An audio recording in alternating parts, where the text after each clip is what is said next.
Underneath a Turkish town called Derinkuyu, there's a city carved into rock. Not a few rooms, not a basement, an entire underground city, 18 stories deep, room after room after room tunnelling down into darkness. They found it by accident in 1963. A man was renovating his house, knocked down a wall, found a tunnel. That tunnel led to another, and another, and another. He'd been living on top of a hidden world. Here's what makes your skin prickle. This place could hold 20,000 people. 20,000. Living underground, sleeping underground, eating underground, raising children who might never see the sun. The tunnels connect everything. Kitchens, bedrooms, stables for animals, wells for water, ventilation shafts that go down hundreds of feet. Someone engineered this, planned it, made it work. And it's not the only one. They've found dozens of these cities in the same region, all connected by tunnels, some stretching for miles, an entire civilization living beneath the surface. The question everyone asks is simple. Why? The official story goes like this. Early Christians built these cities to hide from persecution. Romans were hunting them. Arabs were invading. They needed somewhere safe. So they went down, carved out these massive spaces, lived there until the danger passed. That's the story in every guidebook, every documentary, every tour guide tells it the same way. Christians hiding from persecution, case closed. But here's where it gets strange. The deeper you look, the less that story holds up. First problem, the scale. You don't carve 18 stories into solid rock because you're hiding for a few months. This wasn't a panic room, this was infrastructure. Massive infrastructure. The kind that takes generations to build. Second problem, the engineering. These weren't crude caves. The ventilation system alone is incredible. Air shafts running hundreds of feet down, designed so precisely that fresh air reached the lowest levels. That takes knowledge, serious knowledge, not something you figure out while running from soldiers. Third problem, the age. Some archaeologists think parts of Derinkuyu are way older than the Christian era. Way older. Maybe Bronze Age, maybe earlier. Carbon dating gets tricky underground. But the tool marks don't match Roman era tools. The architectural style doesn't match either. Fourth problem, the doors. Every level has these massive circular stone doors. They roll into place from the inside, seal the tunnels completely. You can't open them from the outside, can't break through them, can't even find them if you don't know they're there. Those doors weigh over 1,000 pounds, each one. There are dozens of them throughout the city. Someone was terrified of something getting in. But here's what really bothers researchers. The doors don't just seal horizontal tunnels, they seal the passages going down, level by level, as if the threat wasn't just outside, as if it might come from above. Think about that. You're not just hiding from invaders, you're sealing yourself deeper and deeper underground, away from the surface, away from the sky. What were they afraid of? The Christian persecution story doesn't explain the doors, doesn't explain the depth, doesn't explain why you'd need stables and kitchens and wells for 20,000 people, unless you plan to stay down there for years. Something drove thousands of people underground. Something made them carve deeper and deeper into rock. Something scared them so badly they built a city where the sun never reaches. And whatever it was, it happened more than once. Because they kept expanding these cities, kept connecting them, kept going deeper. The official explanation feels incomplete, like we're missing something big, something that would make the whole picture suddenly make sense. Here's what they actually found down there. The first level looks almost normal. Living quarters, storage rooms, places where families slept and ate. You could almost imagine regular life happening here. Almost. Then you go deeper. The second level has kitchens. Massive stone ovens built into the walls, grinding stones for grain, storage jars still sitting where someone left them thousands of years ago. The soot on the ceiling tells you these fires burned for years. Not days, not months, years. Third level down you find the stables. Carved out spaces for livestock, cattle, sheep, goats. They brought animals underground, fed them, kept them, alive in total darkness. There are feeding troughs cut into the rock, drainage channels for waste. Someone thought about how to keep animals healthy without sunlight. Fourth level has wells, deep wells. The water table is far below the surface here, but they found it. Drilled down through solid rock until they hit water. And here's the thing. These wells don't just serve one level, they're designed so people on every floor can access water. The engineering is incredible. Fifth level is where things get strange. There are rooms down here with no obvious purpose. Empty chambers. Some are tiny, barely big enough for one person, others are huge. Cathedral-sized spaces carved from rock. The walls are smooth, polished, like someone spent years making them perfect. Some of these rooms have strange acoustics. You whisper in one corner. Someone hears it clearly 50 feet away, but stand in the middle and talk. The sound dies instantly. No echo, no resonance, just silence. Nobody knows why. Sixth level has what looks like a school, or a meeting hall. Stone benches carved into the walls, a raised platform at one end. You can picture people gathering here, learning, discussing, planning. But planning what? In a city underground? Seventh level is mostly storage. Room after room of carved niches, places to keep food, grain, oil, dried meat. They were preparing for something long-term, not a siege that lasts weeks, something that lasts years. Eighth level has more living quarters, but these are different, smaller, more private, like apartments.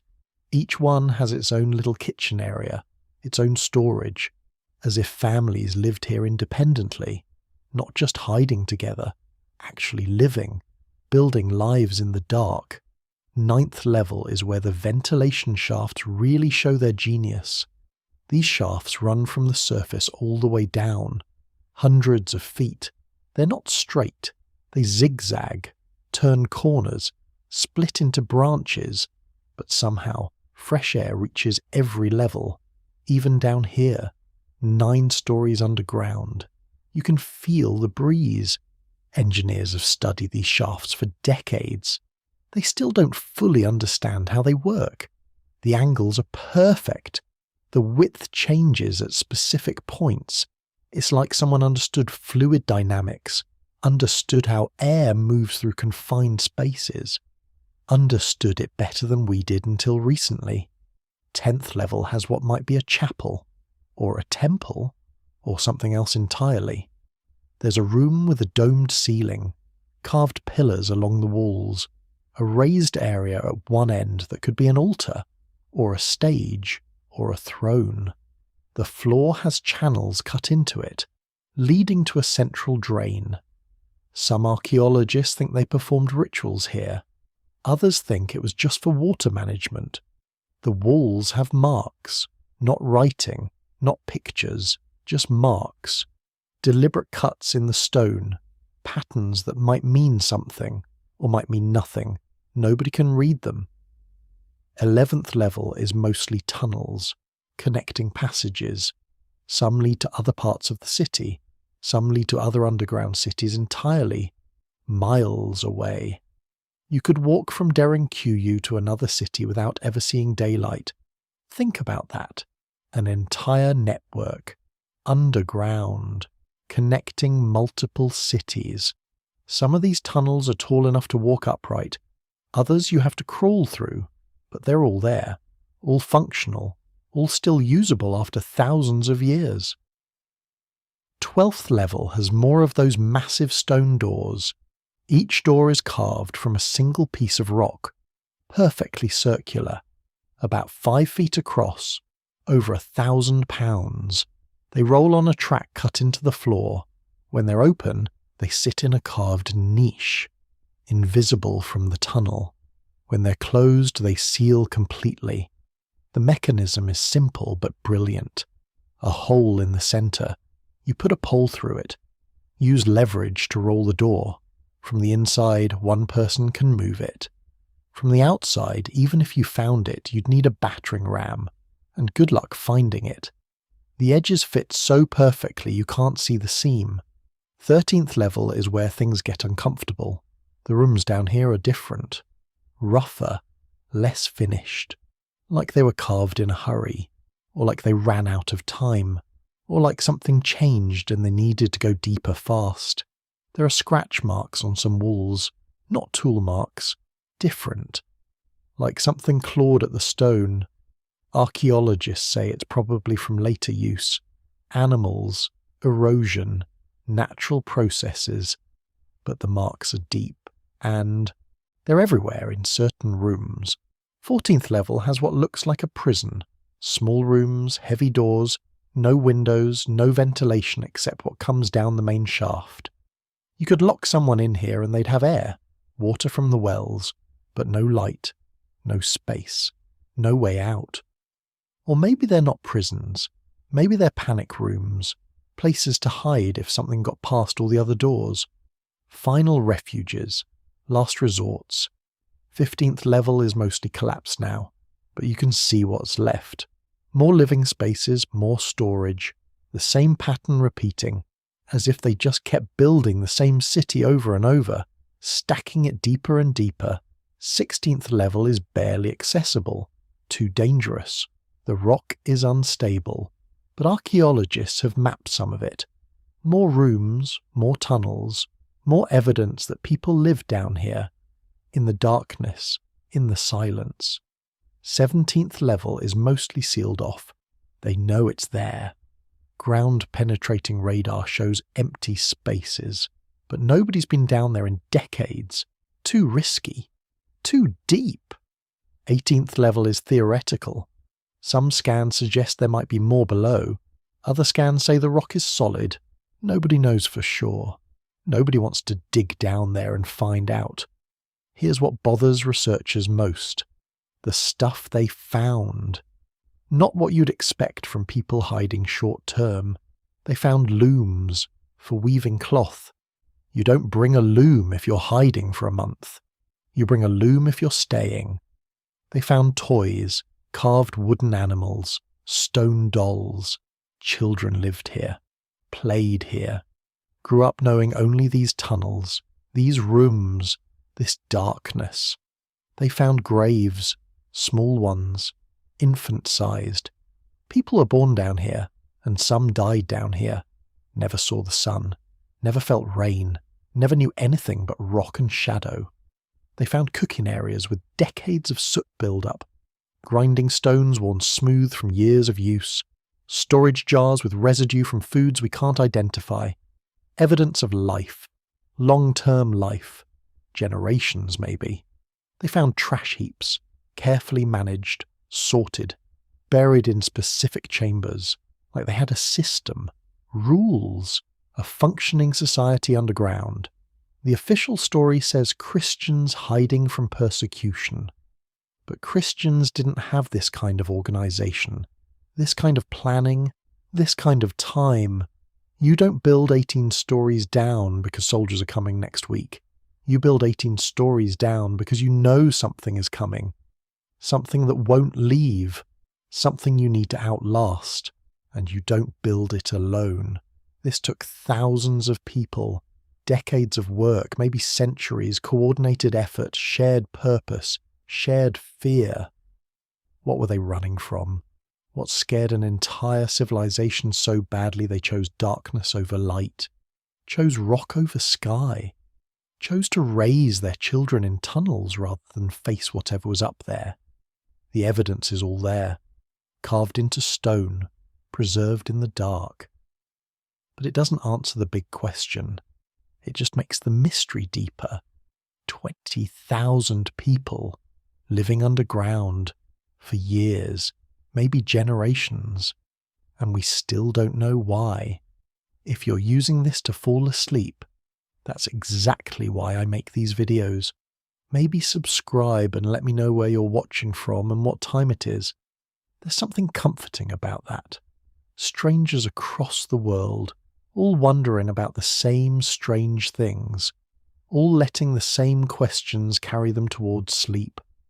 The ventilation shafts at Derinkuyu keep bothering me, not just because they work, but because they work so well. Whoever built them understood something we're only now figuring out. They knew how air moves, how pressure works, how to keep 20,000 people breathing in total darkness. That knowledge didn't come from books. It came from necessity, from desperation maybe, from needing to survive something we can't even imagine now. The ventilation system at Derinkuyu shouldn't work. Not at this scale, not with this many people, not this deep underground. But it does. Air flows down through shafts that drop hundreds of feet into solid rock. It moves through chambers, circulates, rises, falls. 20,000 people could breathe down there. For months, maybe years. The air stayed fresh enough to keep them alive. Engineers today look at this system and get quiet. They run calculations, check the math. The shafts are positioned exactly where they need to be. The angles are perfect. The diameter changes at specific points to maintain pressure. Someone understood fluid dynamics, understood how gases behave under pressure, understood ventilation in ways that wouldn't be written down for another 1,000 years. There are 52 ventilation shafts, 52 separate channels carved through solid volcanic rock. Some go straight down, others angle. They connect at specific points, branch off, merge again. It's not random, it's engineered. The main shaft drops down through all 18 levels. It's about 3 feet wide, perfectly vertical. They carved it from the top down. Had to. You can see the tool marks, the pattern of the cuts. Someone stood at ground level and started digging, kept going, down and down and down, removing tons of rock, one chisel strike at a time. Think about the planning that required. You can't see where you're going, can't check if you're still vertical, can't measure if you're hitting the right depth. One mistake, and the shaft misses the lower levels entirely, becomes useless. All the work wasted. They didn't make mistakes. The shaft hits every level exactly where it needs to, branches off at the right points, connects to smaller channels that spread air through living quarters, through kitchens, through stables. The whole system works together like lungs. Here's what's strange. The shafts aren't just for air, they're also wells. Water flows through some of them. The same channels that bring fresh air also bring fresh water, from aquifers deep below the surface. The engineering is even more complex than it looks. You need different pressure for water than for air. Water needs to flow up. Air needs to circulate. The same shaft does both. At different points, the diameter changes. The angle shifts slightly, just enough to manage both fluids, both gases and liquids moving through the same carved channels. Modern engineers call this integrated systems design. It's advanced, really advanced. We didn't start thinking this way until the Industrial Revolution, until we had computers to model fluid dynamics, to calculate pressure differentials, to optimize flow rates. Someone at Derinkuyu did it with stone tools and observation. The secondary shafts are smaller, about 18 inches across. They branch off the main shaft at regular intervals, connect to specific rooms. You can see the logic. Living quarters get more airflow. Kitchens get even more because of the fires. Stables get separate ventilation because of the smell, the methane from animal waste. Someone thought about methane, about toxic gas building up in enclosed spaces, about how to prevent it. They carved separate channels for the stables, vented them differently, made sure bad air couldn't flow into living areas. That's not instinct. That's knowledge. Hard-won knowledge. The kind you only get from making mistakes, from people dying, from figuring out what went wrong and fixing it. How many people died before they got it right? The shafts have another feature nobody talks about much. They can be blocked. There are stone plugs, massive round stones that fit exactly into the shaft openings. You can seal off sections, control where air flows, or stop it completely. Why would you need to stop airflow? The official explanation says it's for defense. If enemies found the shafts, they could drop poison down, or smoke, or fire. So you block the shaft, cut off that entrance, keep people safe. Maybe. But there's another possibility. You might need to isolate sections if disease breaks out. If something goes wrong in one area, you seal it off. Let the rest of the city survive. It's cold logic, brutal logic, but it would work. The stone plugs are huge. Some weigh over 1,000 pounds, but they move easily. They're balanced perfectly. A few people could roll them into place, seal a shaft in minutes. The engineering is precise. The stone is shaped exactly right. Smooth on the edges, slightly tapered. It wedges into the shaft opening and holds. Try to imagine carving that. You need to measure the shaft opening, calculate the exact diameter, account for the taper, then carve a stone that matches perfectly. No room for error. If it's too small, it won't seal. Too large, it won't fit. The tolerances are tight. They got it right. Every single plug fits its shaft perfectly. There's something else in the ventilation system, something that makes archaeologists uncomfortable. Acoustic properties. The shafts carry sound. Really well. You can whisper at the top and hear it 18 levels down. You can communicate through the entire city without leaving your room.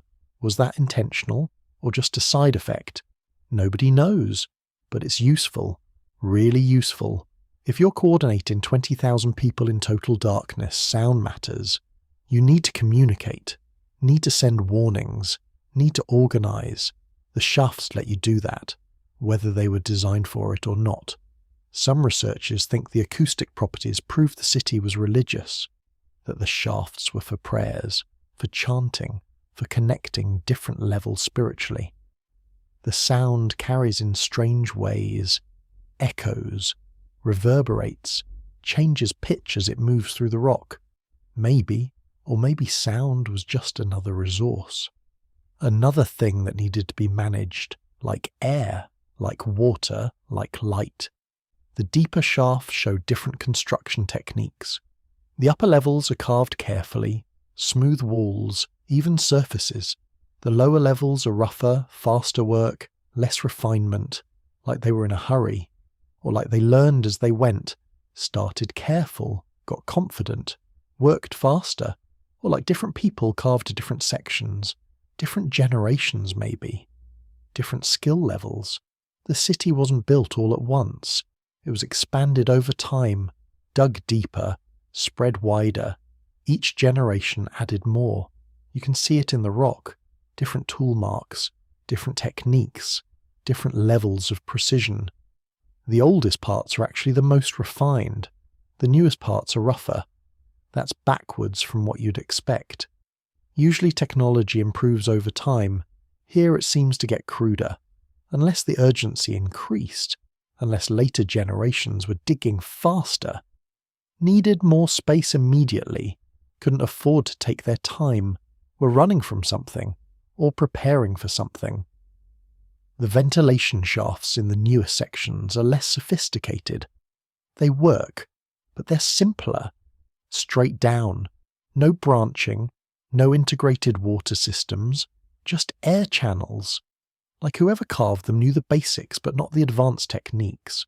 Or didn't have time for complexity. What changed? What made them dig faster, work rougher, abandon the sophisticated engineering of earlier levels. The shafts also show maintenance, repairs, places where cracks were filled, where collapses were cleared, where new channels were carved to bypass damaged sections. This city was used for a long time, maintained, kept functional. The ventilation system was critical. When it broke, they fixed it immediately.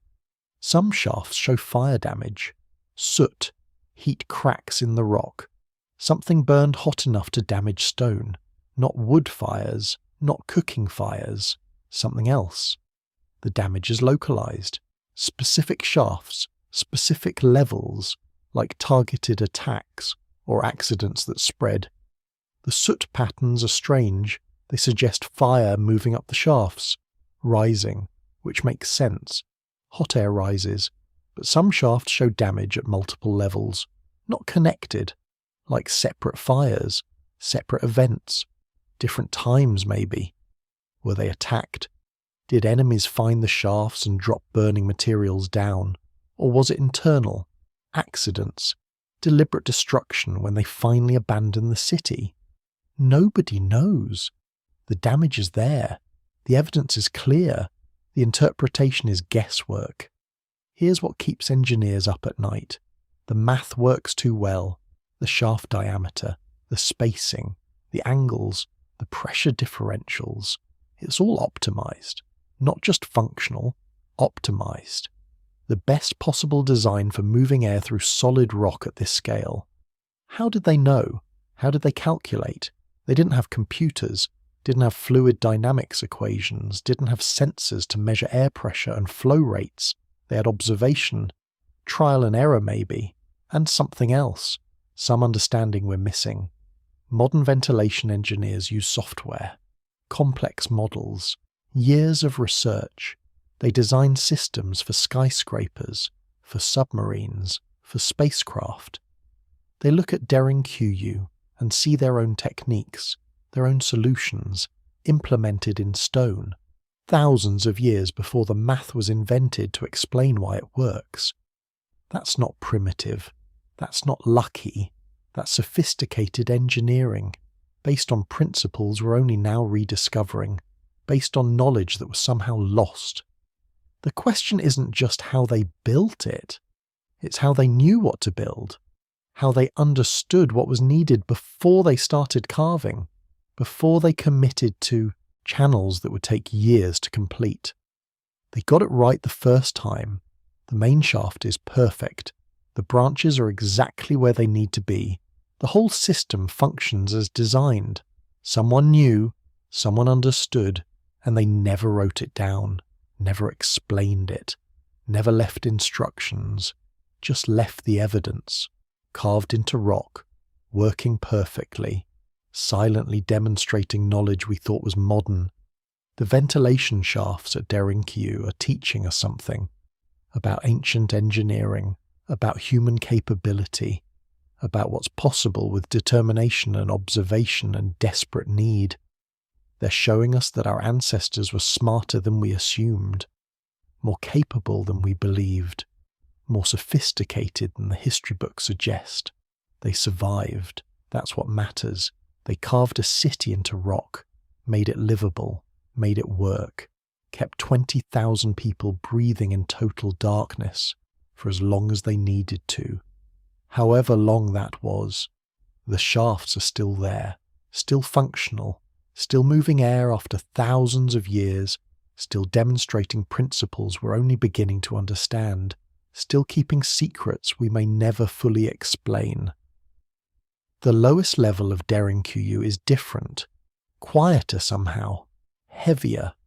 The air feels older down here, like it's been sitting still for centuries. This is level 18, the bottom, as far as the tunnels go, about 280 feet below the surface. That's the height of a 28-story building, except you're going down instead of up, into the earth instead of the sky. Most tourists never make it this far. The tour stops around level 8, maybe level 10 if you're lucky. The lower levels are harder to access. narrower tunnels, steeper passages, less lighting, more risk. So they keep people out, keep this part quiet, but archaeologists have been down here, mapped it, photographed it, tried to understand what they were looking at. Here's what they found: a chapel at the very bottom, the deepest room in the entire complex. It's small, maybe 15 feet across, cruciform shape, like a cross. The ceiling is carved into a dome. Rough work, not refined like the upper levels, but intentional, purposeful. The walls show chisel marks, thousands of them. Someone spent months down here, carving, shaping, creating this space in total darkness. The marks are random, no pattern, just evidence of labour, of time spent, of determination. There's an altar carved into the east wall, a simple shelf, nothing fancy, but positioned exactly where it should be, facing the right direction, following the rules. Someone knew what they were doing, knew how to build a proper chapel, even this far underground. The floor is worn smooth in front of the altar, feet standing in the same spot, over and over, for years, decades maybe. People came down here, prayed here, worshipped here, in the deepest darkness, the furthest point from sunlight, from the world above. Why? The official story says it's Christian. Early Christians built this chapel, used it during persecutions, came down here to worship when it was too dangerous above ground. The cruciform shape supports this, the altar position, the whole layout follows Christian tradition. But there's a problem with that story. The chapel is older than the Christian additions. The rock around it shows different weathering patterns, different tool marks. The dome was carved first, then modified later. Someone built a sacred space here long before Christians arrived. Then Christians found it, adapted it, made it theirs. What was it before? Nobody knows. The original purpose is lost. But the location matters. The very bottom, the deepest point. In most ancient cultures, depth meant something. Closer to the underworld, closer to the earth, closer to whatever powers lived below. Maybe this was always a sacred space, a place to connect with something deeper than human concerns, a place where the barrier between worlds grew thin. The chapel has ventilation, a small shaft, barely wide enough for your arm. It goes straight up, connects to the main ventilation system somewhere above. Fresh air flows down, keeps the space breathable. Someone planned that. Made sure people could survive down here, could spend time in this room without suffocating, could worship or pray or do whatever they came here to do. There are alcoves carved into the walls, small niches, about a foot deep, shoulder height, evenly spaced around the room, 7 of them. The number matters. In most ancient religions, 7 days, 7 planets, 7 levels of heaven or hell depending on your tradition. The alcoves are empty now, but they held something once. You can see the wear patterns, the discoloration. Something sat in these spaces for a long time, heavy enough to leave marks, important enough to be placed carefully. Lamps maybe, oil lamps, lighting the darkness, making shadows dance on the curved walls, creating an atmosphere, a sense of presence, or offerings, food, wine, incense, the things people give to gods or spirits or ancestors. The alcoves are the right size, the right height, the right spacing for ritual objects or relics, bones, sacred objects, things that needed to be kept safe, protected, hidden in the deepest part of the city where enemies could never reach them. All 3 explanations work. All 3 make sense. We'll never know which is right. The alcoves keep their secrets. The dome ceiling has marks too, carved symbols, worn almost smooth now, hard to read, hard to interpret. Some look like crosses, added later probably, Christian symbols. But underneath there are older marks, geometric patterns, circles, lines, shapes that might mean something or might just be decoration.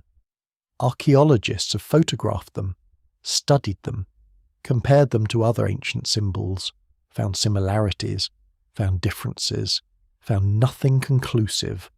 The marks remain mysterious, open to interpretation, refusing to give up their meaning. Here's what bothers researchers: the effort involved.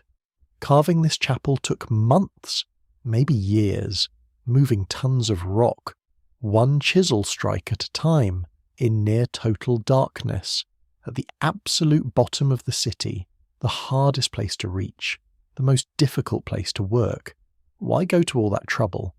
If you just need a worship space, build it higher up, easier access, better ventilation, less work.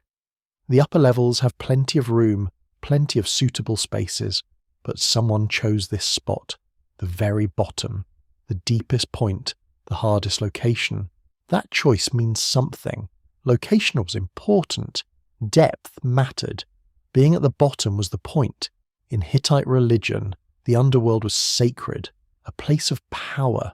The dead went down, into the earth, into darkness, and sometimes the living followed, seeking wisdom, seeking connection, seeking something the surface world couldn't provide.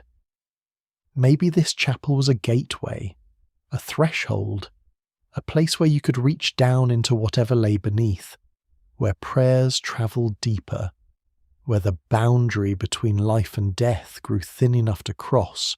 Or maybe it was practical, the safest place in the entire city.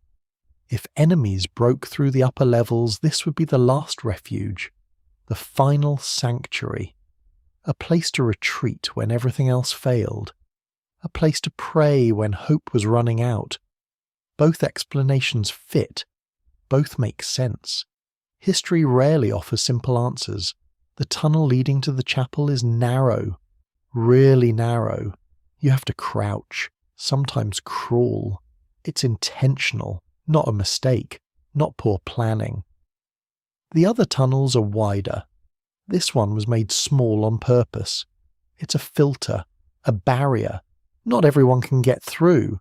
You have to be determined, have to want it badly enough to squeeze through tight spaces, to crawl through darkness, to push past discomfort and fear. Or it's defensive, easy to block, easy to defend. One person could hold this passage against many, could protect the chapel, keep it safe, keep whatever was inside from being captured or destroyed. The tunnel shows where too. Smooth walls, polished by countless hands, countless bodies pushing through. People came here often. This wasn't occasional. This was regular use, frequent visits, a well-travelled path. At the entrance to the chapel, there's a groove in the floor, a deep groove, worn into solid rock. From a door, probably. A stone door, rolled into place, sealing the chapel, keeping it separate, creating a boundary between the sacred space and the tunnel outside. The door is gone now, lost, removed, destroyed. But the groove remains, evidence of what was, of how seriously they took this space, how important it was to keep it protected, keep it sealed, keep it special.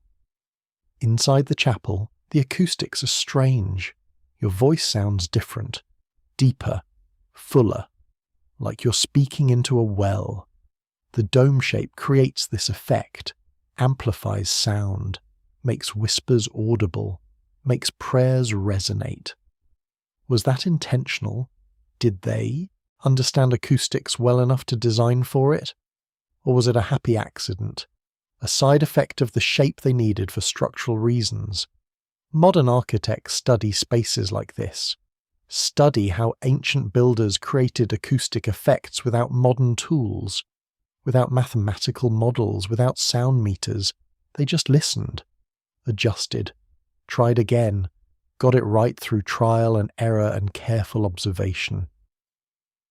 The chapel at Derinkuyu shows that same careful observation, the same patient refinement. Someone listened to how sound behaved in this space, made adjustments, shaped the dome just right, created an environment where prayers would carry, where voices would resonate, where the experience of being here would feel different from anywhere else. There's something else in the chapel, something easy to miss. Small holes in the walls, dozens of them, irregular spacing, different sizes. They look random, like damage, like erosion. But they're not random. They're anchor points for something. Fabric, maybe. Tapestries, hangings that covered the rough walls, made the space more comfortable, more beautiful, more worthy of whatever happened here. Or they held wooden structures, shelves, platforms, furniture that's long since rotted away, leaving only the holes, only the evidence that something was here, something important enough to attach to the walls. The holes tell a story of a living space, a used space, not a monument, not a museum, a place where people came, did things, changed things, adapted things, made this room serve their needs over generations. Some of the holes show fire damage, soot, heat cracks. Something burned here. Not a catastrophic fire, not destruction, but regular burning, torches maybe, lamps. The constant small fires needed to see in total darkness. The soot patterns suggest the fires burned for years. Layers of carbon built up, accumulated, darkened the rock. The chapel wasn't used once and abandoned. It was maintained, kept active, kept sacred, for a very long time. How long? The carbon could be dated, but nobody's done it. The chapel isn't a priority. There are more accessible mysteries, more obvious questions. The deepest room in an underground city doesn't get much attention, doesn't get much funding, doesn't get the research it probably deserves. So it sits, quiet, dark, waiting, holding its secrets, holding its history, refusing to give up answers to questions nobody's asking. Here's what we know for certain. People came to this room regularly, for generations. They brought light, they brought offerings, they brought prayers or rituals or whatever they needed from this space. They maintained it, protected it, kept it sacred, and then they stopped. One day the last person climbed back up, sealed the door, left the chapel empty, left it dark, left it to wait for archaeologists who wouldn't arrive for over 1,000 years. What changed? What made them leave? What made them abandon this sacred space they had worked so hard to create and maintain? The same thing that made them abandon the entire city, probably. Whatever threat drove them underground eventually drove them away completely. Whatever they were hiding from either found them or passed. Either way they left, sealed the tunnels, walked away, never came back.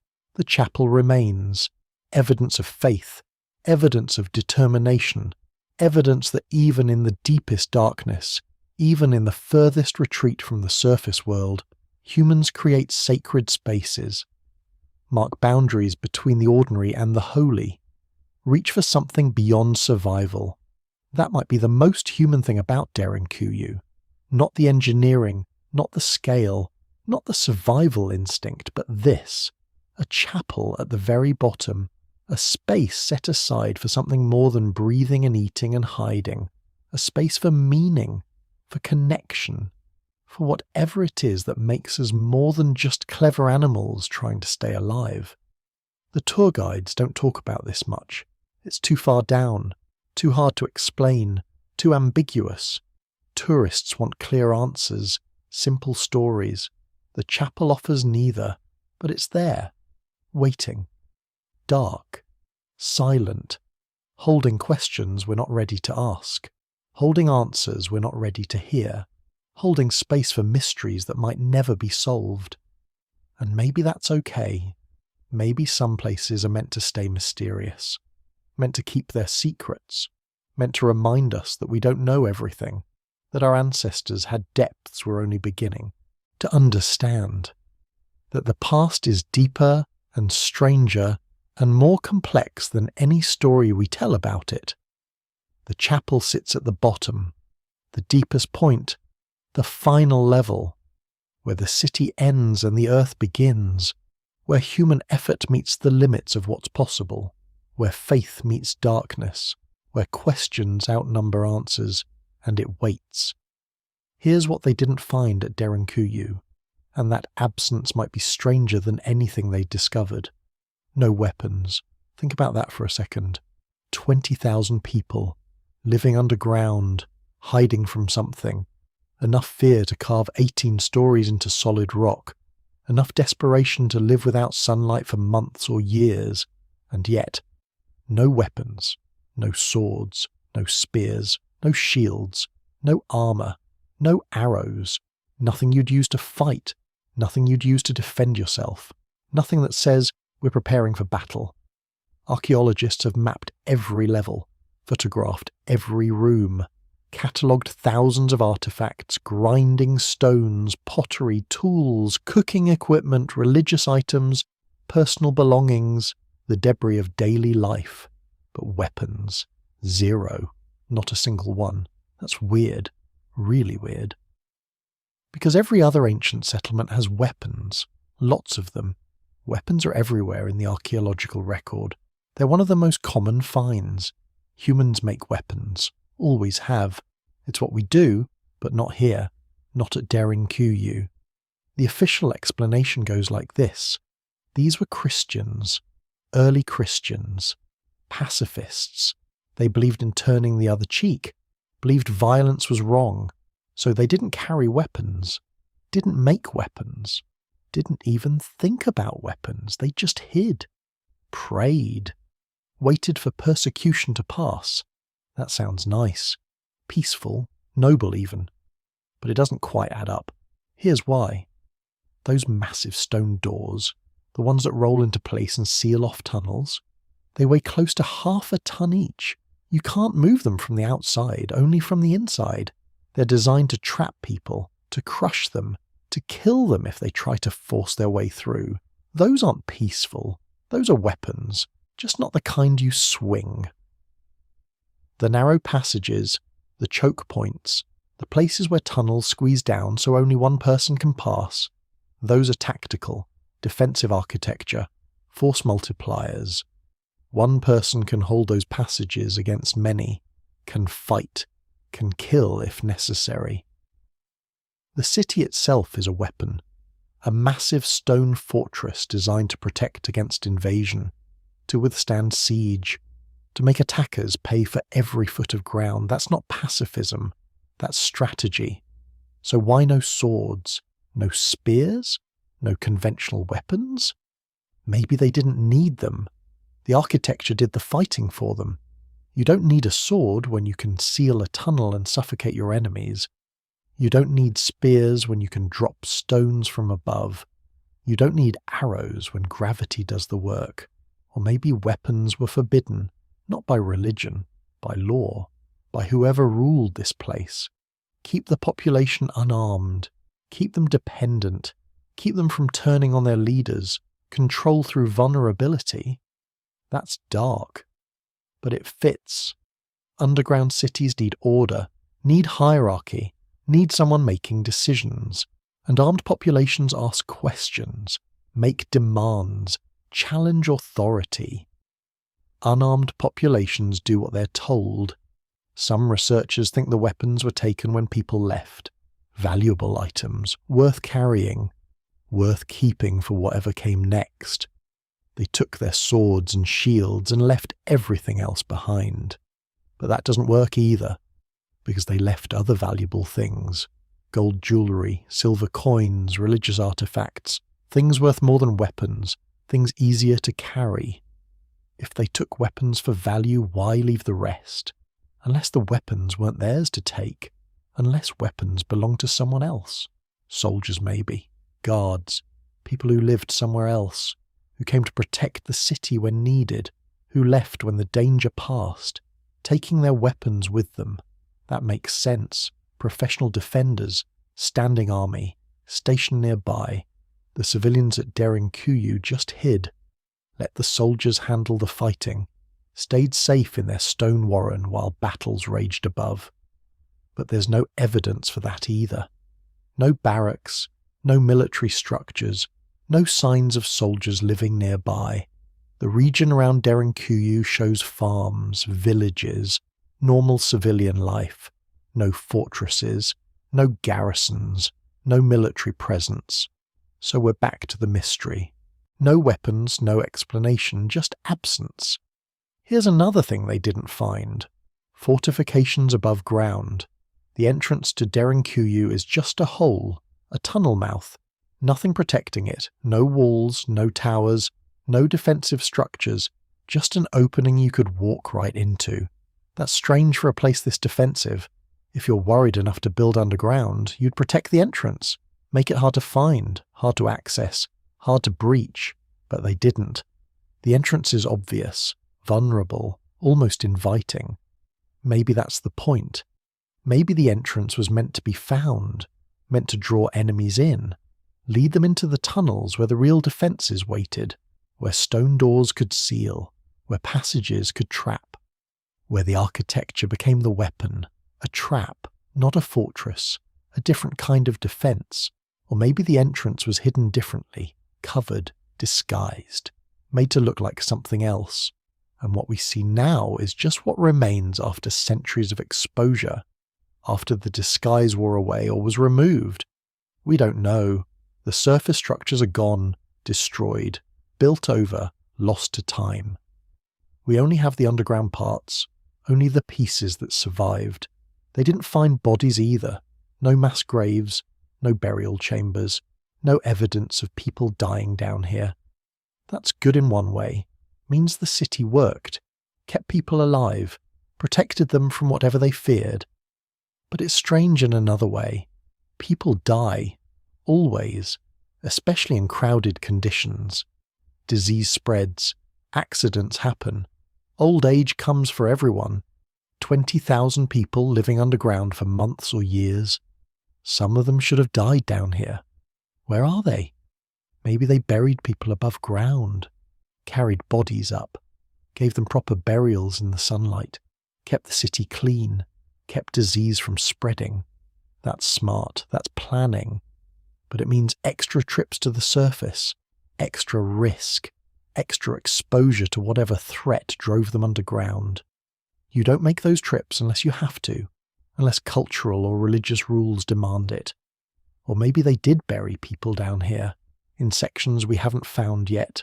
Derinkuyu isn't fully explored. Can't be. Parts have collapsed, parts too dangerous, parts are sealed off. There could be burial chambers we've never seen, rooms full of bones, evidence of death we haven't discovered. That's possible, even likely. But it doesn't change the fact that we haven't found them yet. The absence remains. The mystery continues. Here's what else is missing. Records, writing, any kind of documentation about who built this place, who lived here, why they came, what they feared, when they left. The walls are blank. No inscriptions, no carvings, no helpful explanations. Just smooth rock. Just evidence of labour. Just the city itself. Other ancient sites have writing, lots of it. Boasts about kings, lists of victories, religious texts, graffiti even. Humans write things down, leave messages, tell their stories, but not here. Derinkuyu is silent. The walls don't talk, the rooms don't explain, the city keeps its secrets. Maybe writing was forbidden, too permanent, too revealing. If enemies found the city, they'd find the records too. Learn who built it, who lived here, where they came from. Better to leave nothing, stay anonymous, stay mysterious. Or maybe they didn't have writing, oral culture. Stories passed down through generations. Nothing written because nothing needed to be. The city itself was the record. The architecture told the story. The layout explained the purpose. Both explanations work. Neither feels complete. The absence of children's items is strange too. Toys, small clothes, things made for young hands. You'd expect them. 20,000 people includes children, lots of them, and children need things, play with things, break things, leave evidence everywhere, but the archaeological record at Derinkuyu is mostly adult-sized. Adult tools, adult furniture, adult spaces. Where are the children? Maybe they were kept in specific areas, sections we haven't fully explored. Or maybe their items were made of materials that didn't survive. Wood, cloth, leather, things that rot, things that disappear. Or maybe there weren't many children. Maybe the population was mostly adults, fighting age, working age, people chosen to survive, to rebuild, to carry on, and children were left behind, sent somewhere safer, somewhere above ground, somewhere less desperate. That's a hard thought. Choosing who lives underground, who gets protection, who gets left behind. But desperate times force hard choices, force impossible decisions, force people to do things they'd never consider otherwise. The lack of luxury items is notable too. No fine pottery, no expensive fabrics, no imported goods, no evidence of wealth or status. Everything found at Derinkuyu is functional, practical, plain. That could mean the people here were poor, peasants, farmers, common folk who couldn't afford luxuries, who lived simple lives above ground and simpler lives below. Or it means they left the valuable stuff behind, took it with them when they fled, carried what mattered, left the rest. And what remained was just the basics, the things too heavy or too common to bother with. Or it means wealth didn't matter down here. Status disappeared underground, everyone equal in the darkness, everyone focused on survival. Luxuries become pointless when you're hiding for your life. The absence of personal items is striking. No letters, no diaries, no family heirlooms, nothing that says this belonged to someone specific, nothing with names, nothing with stories, just generic objects, anonymous artifacts, evidence of human presence without human personality. Maybe that's intentional. Maybe identity was dangerous. Maybe names were secrets. Maybe the whole point was to disappear, to become nobody, to leave nothing that could be traced back, nothing that could identify who you were or where you came from. Or maybe we're just not looking right. Maybe personal items exist but we don't recognize them.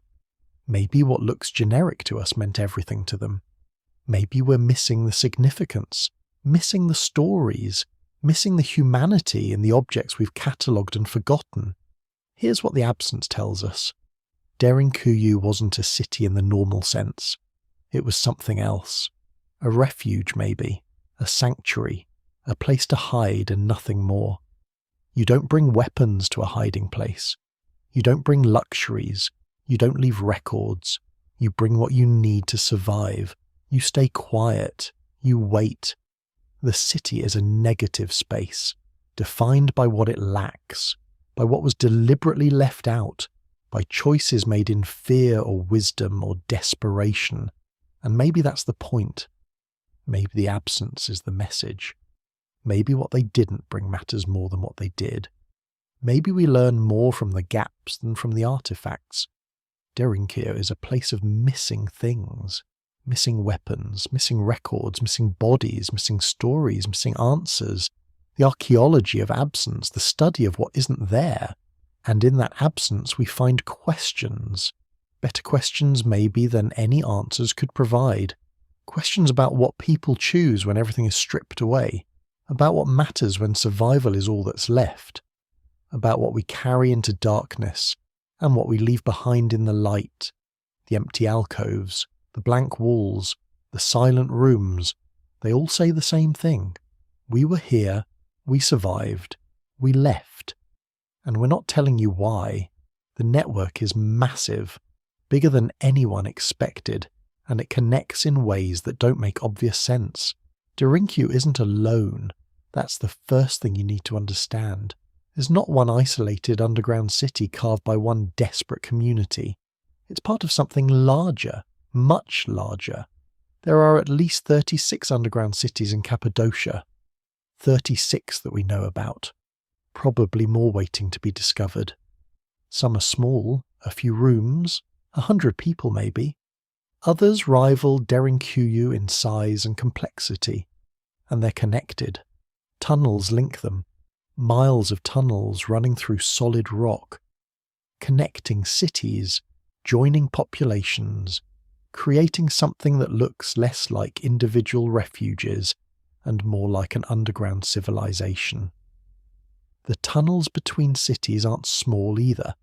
These aren't crawl spaces. They're passages, wide enough to walk through, tall enough to stand in.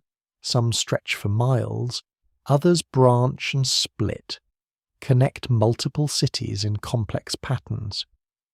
Kaymakla is the closest neighbour to Derinkuyu, about 6 miles away on the surface, but underground they're connected.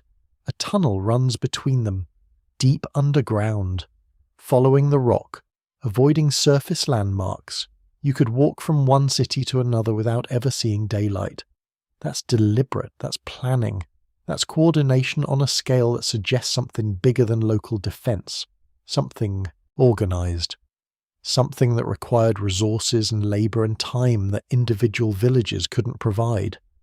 Think about what it takes to dig 6 miles of tunnel through volcanic rock, the tools, the workers, the years of labour, the planning to keep it straight, to maintain proper depth, to avoid weak spots in the stone, to create something that wouldn't collapse under its own weight.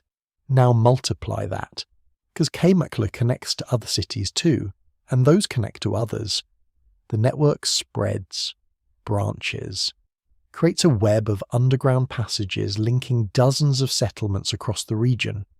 Some archaeologists estimate there could be 200 miles of tunnels under Cappadocia. 200 miles! That's the distance from New York to Washington, D.C.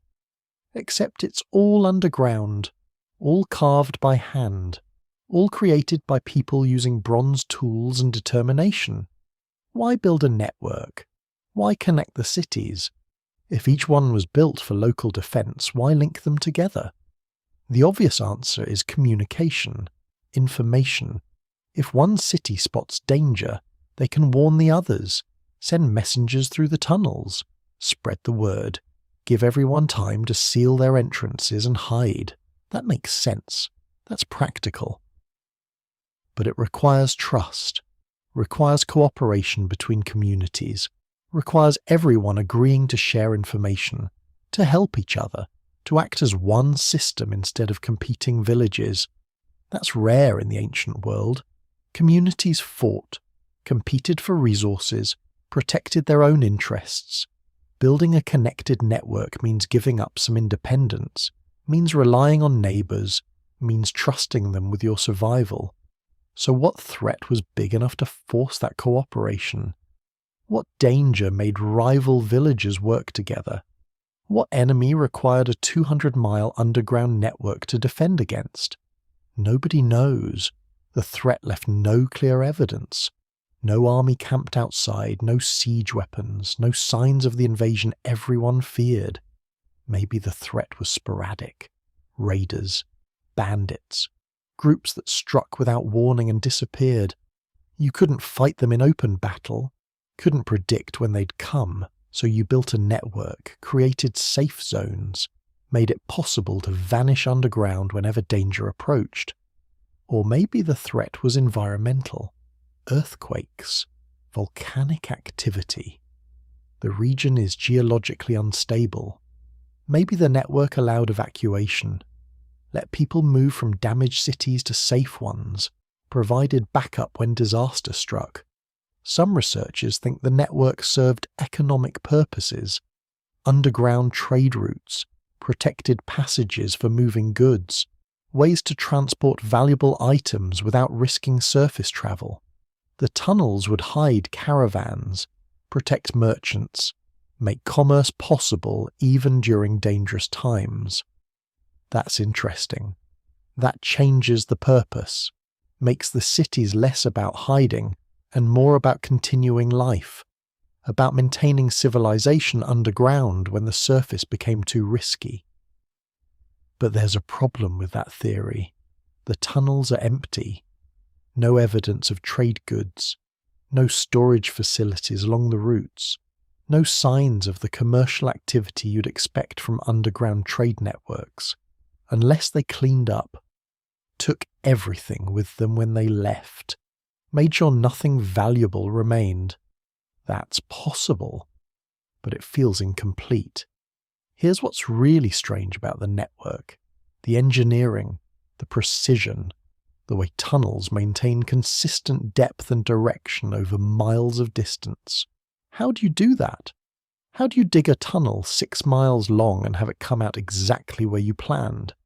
You're underground. No landmarks, no way to check your position, no GPS, no compasses that work reliably in volcanic rock. You need math. Surveying, understanding of angles and distance, ways to measure and calculate and adjust as you dig. That's sophisticated. That requires knowledge most people assume ancient cultures didn't have. But they had it. Somehow. The tunnels prove it. They connect. They meet. They arrive at their destinations. The engineering works. Maybe they use surface measurements, calculated distances above ground, then replicated these measurements below, checked angles, adjusted for depth, used geometry to plan routes before they started digging. Or maybe they used sound, dug from both ends, listened for the other team, adjusted course based on where the sounds came from, met in the middle through trial and error and patience. Both methods work. Both require skill. Both suggest a level of organisation we don't usually associate with ancient underground construction. The ventilation shafts connect too. That's another layer of complexity. The shafts that bring air to Derinkuyu don't just serve that city. Some of them branch, connect to other cities, share airflow across the network. That's brilliant. That's resource sharing. One shaft serves multiple purposes, provides air to several locations, reduces the total number of shafts needed, makes the whole system more efficient. But it also creates vulnerability. One blocked shaft affects multiple cities. One collapse cuts off air to thousands of people. The network becomes interdependent. Each city's survival depends on the others maintaining their sections. That requires coordination, maintenance schedules, agreements about who's responsible for what, ways to inspect and repair shared infrastructure. That's governance. That's administration. That's civilization. The water system connects too. Wells in one city link to aquifers that feed other cities. Drainage from upper levels flows to lower cities. The whole network shares water resources, manages them collectively. Again, that's cooperation. That's planning. That's people working together across communities to manage scarce resources. You don't get that without organisation, without leadership, without some kind of authority that coordinates between settlements. So who ran this network? Who made decisions? Who had the power to coordinate construction across dozens of cities? There's no evidence of central authority, no palace, no administrative centre, no signs of kings or governors or bureaucrats. The cities seem autonomous, self-governing, independent.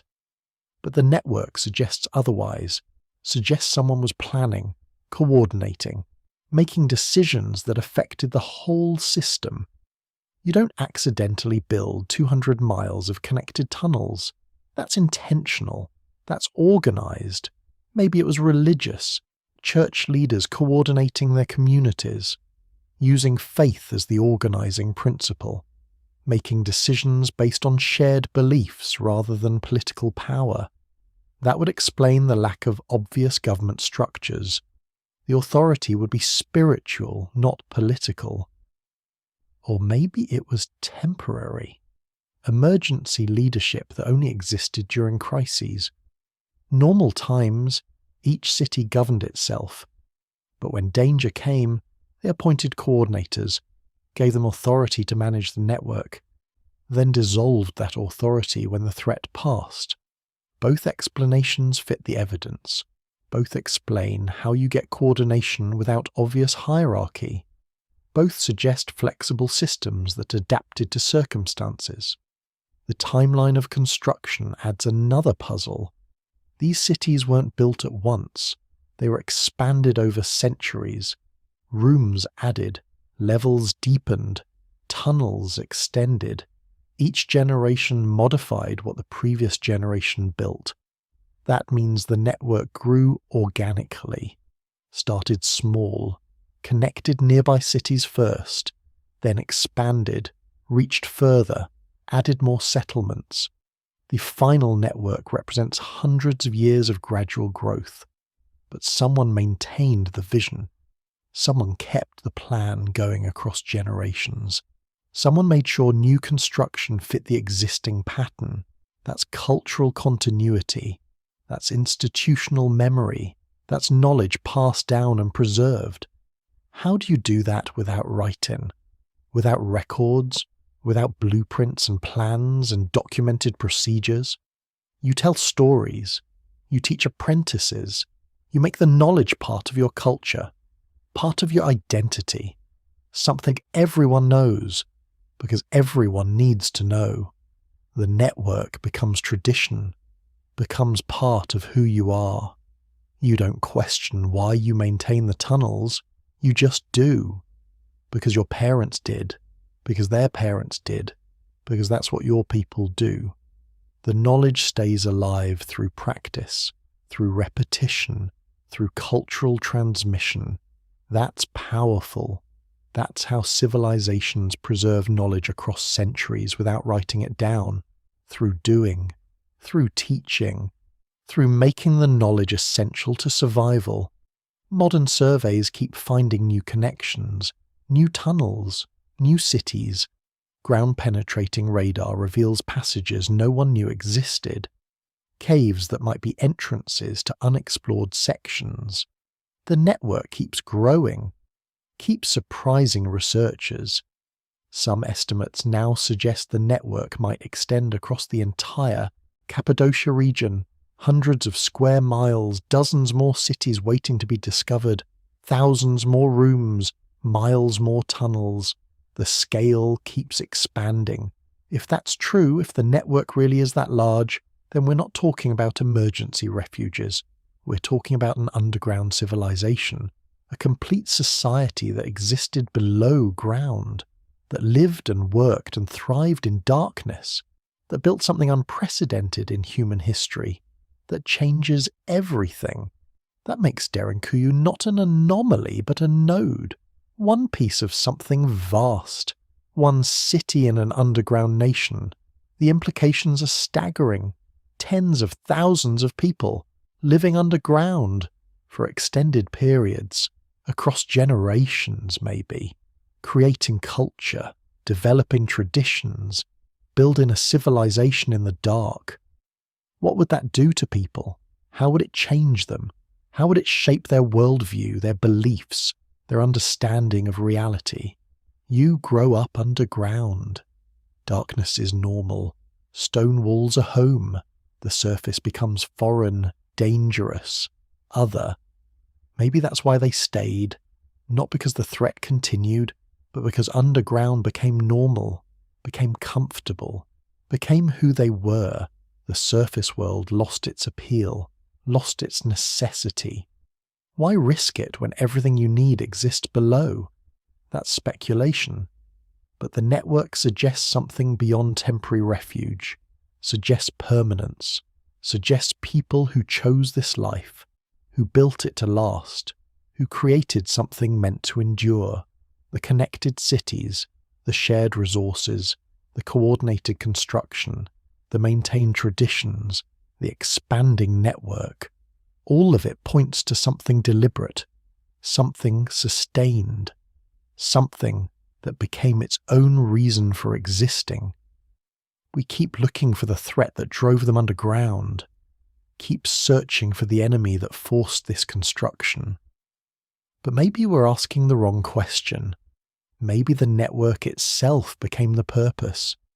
Maybe they built it because they could, because it was possible, because it gave them something no one else had. Safety, yes, but also identity, uniqueness, power, control over their environment in ways surface dwellers couldn't match. The network made them special, made them different, made them something new. And maybe that was enough. Maybe the network didn't need an external justification. Maybe it justified itself, created its own logic, its own necessity, its own reason to exist and expand and continue.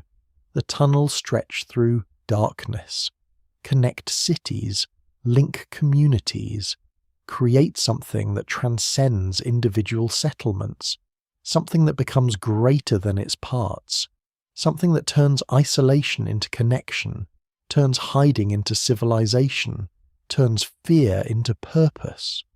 That's what the network tells us, not about the threat they faced, but about what they built in response, about what humans create when pushed to extremes, about what's possible when communities cooperate, when knowledge accumulates, when vision persists across generations.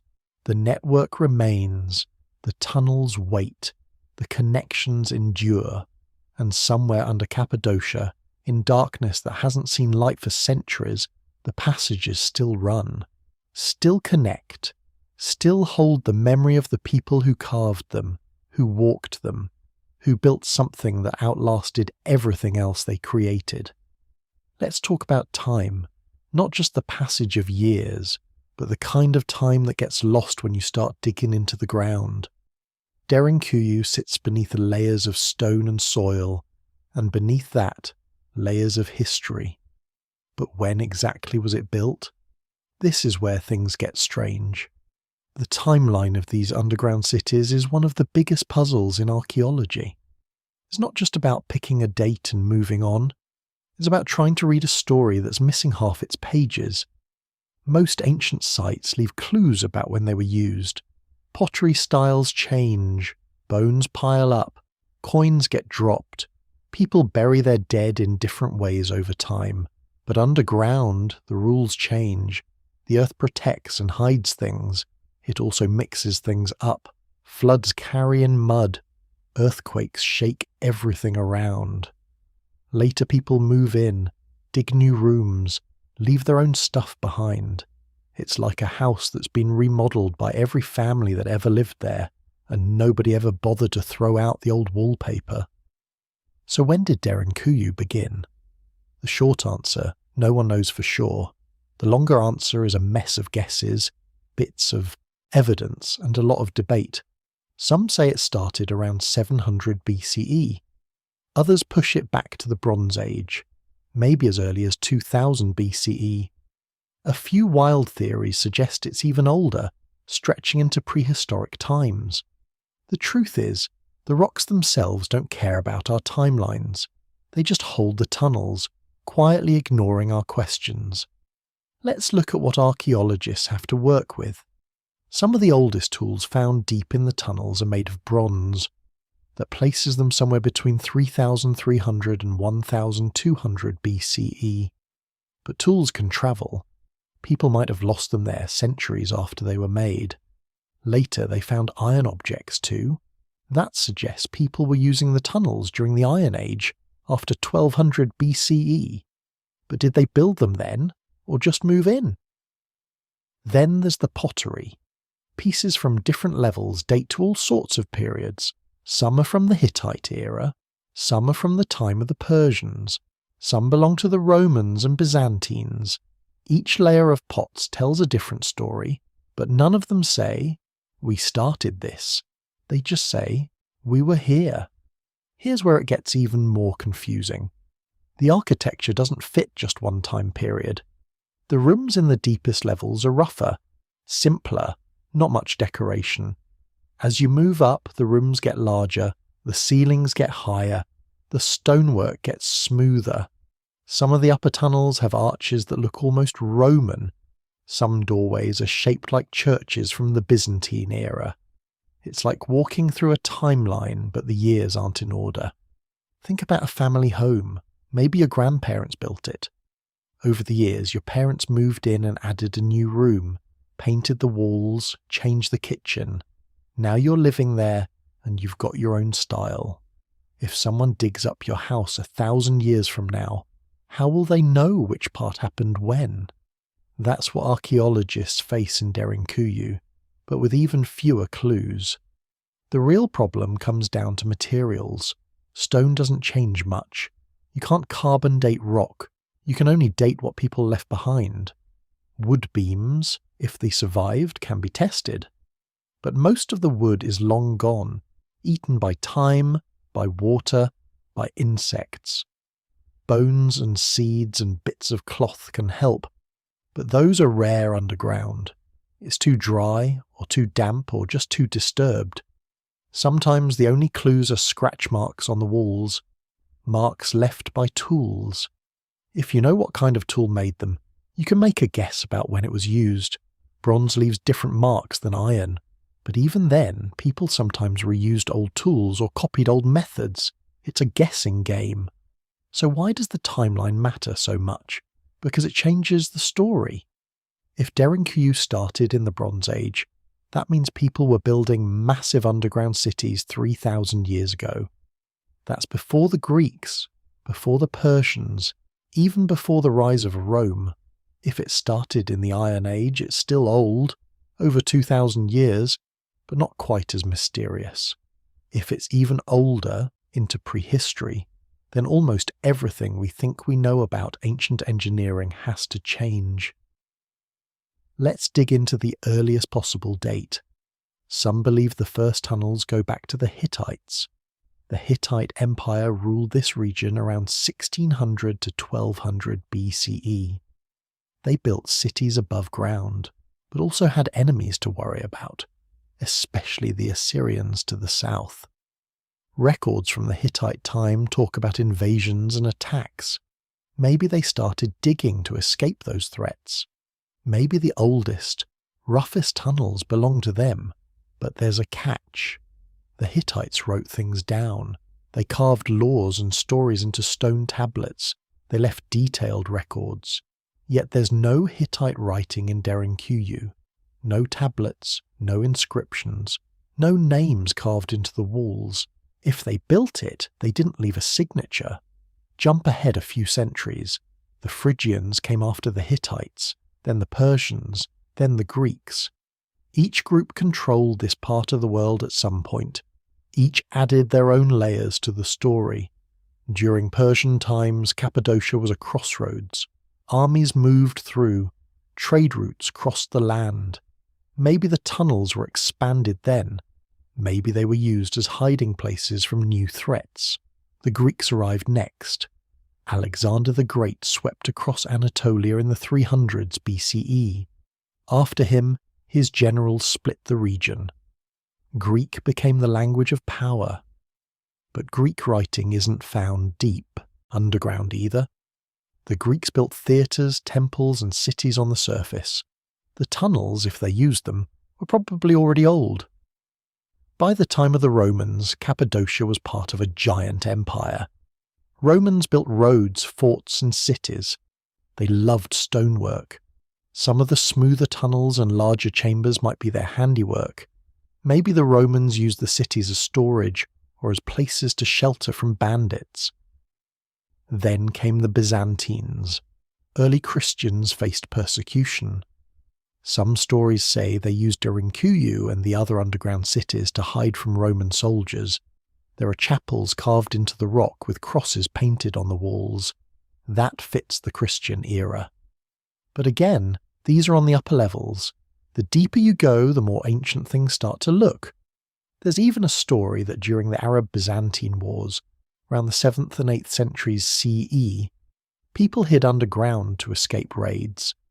The tunnels would have been perfect for that. But by then, the tunnels were already ancient. People were using what was already there, not building from scratch. So we end up with a timeline that looks less like a straight line and more like a tangled web. Every few centuries a new group moved in, fixed up what they found, maybe dug a little deeper, maybe just patched up old rooms. It's like a palimpsest, a manuscript where old writing is scraped away, and new writing is added over and over. The original story is still there, hidden under layers of history. Now, let's talk about the wildest theory. Some people believe the tunnels are prehistoric. That means before writing, before metal, before organised kingdoms. They point to the fact that the oldest tunnels are rough, low, and narrow. Maybe they were dug with stone tools. Maybe the first builders were just trying to survive, escaping wild animals, harsh weather, or other humans. But there's no proof, no bones, no tools, no cave art, like you see in France or Spain. If people were living underground thousands of years before the Hittites, they didn't leave much for us to find. Still, the idea hangs around. It's hard to let go of mysteries, especially when the evidence is so thin. Let's pause for a second. Why does this matter? Why do we care if Derinkuyu is 2,000 or 4,000 years old? Because knowing when it was built changes how we see the people who built it. It changes what we think humans were capable of at different points in history. Did they have the knowledge to carve these tunnels? Did they have the reasons? Did they have the drive to organise such massive projects so early? Imagine if you found out your old family home was built before electricity, or before running water. That would change your whole view of the place. Same goes for Derinkuyu.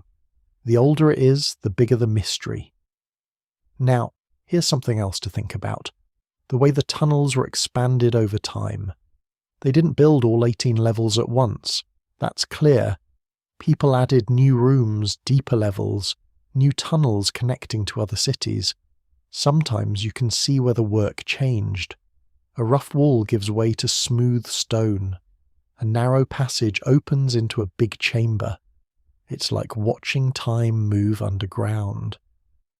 But how did they coordinate that? How did later builders know where to dig without hitting existing rooms or tunnels? Did they have maps? Did they pass down knowledge from generation to generation? Or did each new group just take a chance and start carving, hoping not to break into someone else's space? Some archaeologists think they were master builders, experts who understood the layout and kept track of what was there. Maybe they trained apprentices. Maybe local legends helped. Maybe they used simple tools, plumb lines, measuring ropes, chalk marks to keep everything straight. But there's no proof, no blueprints, no ancient manuals, just the tunnels themselves, fitting together in ways that seem almost impossible. There's also the question of why the expansions happened. Was it because of population growth? Did more people move underground over time, needing more space? Or did the threat outside get worse, forcing deeper and deeper shelters? Maybe it was both. Maybe the underground life became normal, passed down from parent to child, until living in stone rooms felt safer than living under the open sky. Another puzzle is the lack of collapse. Most of the tunnels and chambers are still standing. That means later builders respected what came before. They didn't just dig wherever they wanted. They must have understood the structure, where the rock was strong, where it was weak. Maybe they left certain columns and walls in place on purpose. Maybe they watched for cracks, listened for the sound of shifting stone. It's practical knowledge, learned the hard way, not written down anywhere. And then there's the matter of who lived there. The timeline is mixed up, but so are the people. Different languages were spoken, different religions were practiced, different customs shaped daily life. Yet the underground cities kept getting used, century after century. That says something about the kind of place Derinkuyu became. It wasn't just a shelter for one group at one time. It was a resource, a tool, a treasure handed down through generations. Maybe it was a place of last resort in times of crisis. Maybe for some, It was a permanent home. If you look at the timeline as a whole, it's less like a single story and more like a patchwork quilt. Each group added their own square. Some sewed carefully, others just patched holes. Over time, the original pattern got lost, but the quilt survived. The underground city survived. So where does that leave us? With a mystery, honestly. The real start date for Derinkuyu is lost. Maybe it was the Hittites. Maybe someone before them. Maybe the answer is buried in a tunnel nobody's found yet. Maybe it doesn't matter as much as we think. The important thing is that the city endured. It adapted. It changed with the times. Maybe that's what makes Derinkuyu special. Not just its age, but its resilience. It survived empires, wars, migrations, and time itself. People kept finding ways to use it, to make it work, to fit it into their lives. And that's the timeline problem. No single answer. No clear beginning or end. Just layers of human effort stacked deep beneath the earth, waiting for someone to piece them together. Maybe someday a new clue will turn up. A date, a name, a tool that finally fits. Until then, the story of when Derinkuyu was built is still being written, one discovery at a time. Now, as we move from timelines to the next mystery, there's something else about Derinkuyu that stands out. It isn't just what's there, but what's missing. The silence. The things that never got carved or recorded. The secrets the stone still keeps. And that, in some ways, is an even deeper puzzle. If you walk through Derinkuyu, there's something that jumps out. By not being there at all, you expect to see stories carved into the walls, names, scenes, some kind of message from the past. But the stone is mostly silent. It's almost blank. For a place that held so many people, over so many years, the walls feel empty. That emptiness is one of the strangest things about this underground city. Most ancient places are covered in carvings. Go to Egypt, and hieroglyphs are everywhere. Temples in Greece have columns covered in writings and pictures. In Roman ruins you find graffiti scratched into stone. Sometimes just someone's name, sometimes a dirty joke, sometimes a prayer. Even the caves in France and Spain, painted by people living over 10,000 years ago, are full of animals and handprints. People almost always leave marks. It's human nature. We want to be remembered. But at Derinkuyu, you don't see that. There are no big murals, no carvings of kings or gods, no lists of names, no scenes of battles or feasts, almost nothing to tell you who was here and what they cared about. It's not just the absence of art, it's the absence of any message at all. Why is this so strange? Because the people who built and used Derinkuyu weren't living in total isolation. They had culture, they had religion, they traded with other cities, they knew about writing. The Hittites, the Greeks, the Romans, the Byzantines, all these groups left writing on stone in other places. So why not here? Why didn't they leave their mark underground? Let's look at some possible reasons. One idea is that the underground city was a place of hiding. Maybe people didn't want to leave records that could give them away. If you're escaping from enemies, you don't carve your name on the wall. You don't paint a picture of your family. You want to disappear. You want to blend in with the stone. Maybe silence was a kind of protection, but that doesn't explain everything. Even in wartime, people leave marks. Refugees carve prayers. Soldiers scratch warnings. The silence in Derinkuyu is deeper than simple caution. It feels almost like a rule, like there was a decision long ago not to decorate, not to record, not to draw attention. Maybe it was a tradition. Maybe it was respect for the place itself. Another idea is that the people living underground saw this space as temporary. Maybe they didn't think of it as home. Maybe they expected to return to the surface, to their real houses, their real temples, their real lives. So why bother decorating? Why carve art into stone if you're only going to be there for a little while? It's possible. But some people lived underground for months, maybe even years. That's a long time not to leave any trace. Think about your own life. Even if you're staying somewhere for a few weeks, you put something up, a photo, a note. You leave a mark, even if it's just a scratch on a desk or a sticker on a window. People are messy. They personalise their spaces. At Derinkuyu, it looks like generations moved through without leaving so much as a doodle. Now, there are a few exceptions. On some of the upper levels you can find Christian symbols, crosses painted in red, simple shapes, sometimes a fish, which was an early sign for Christians.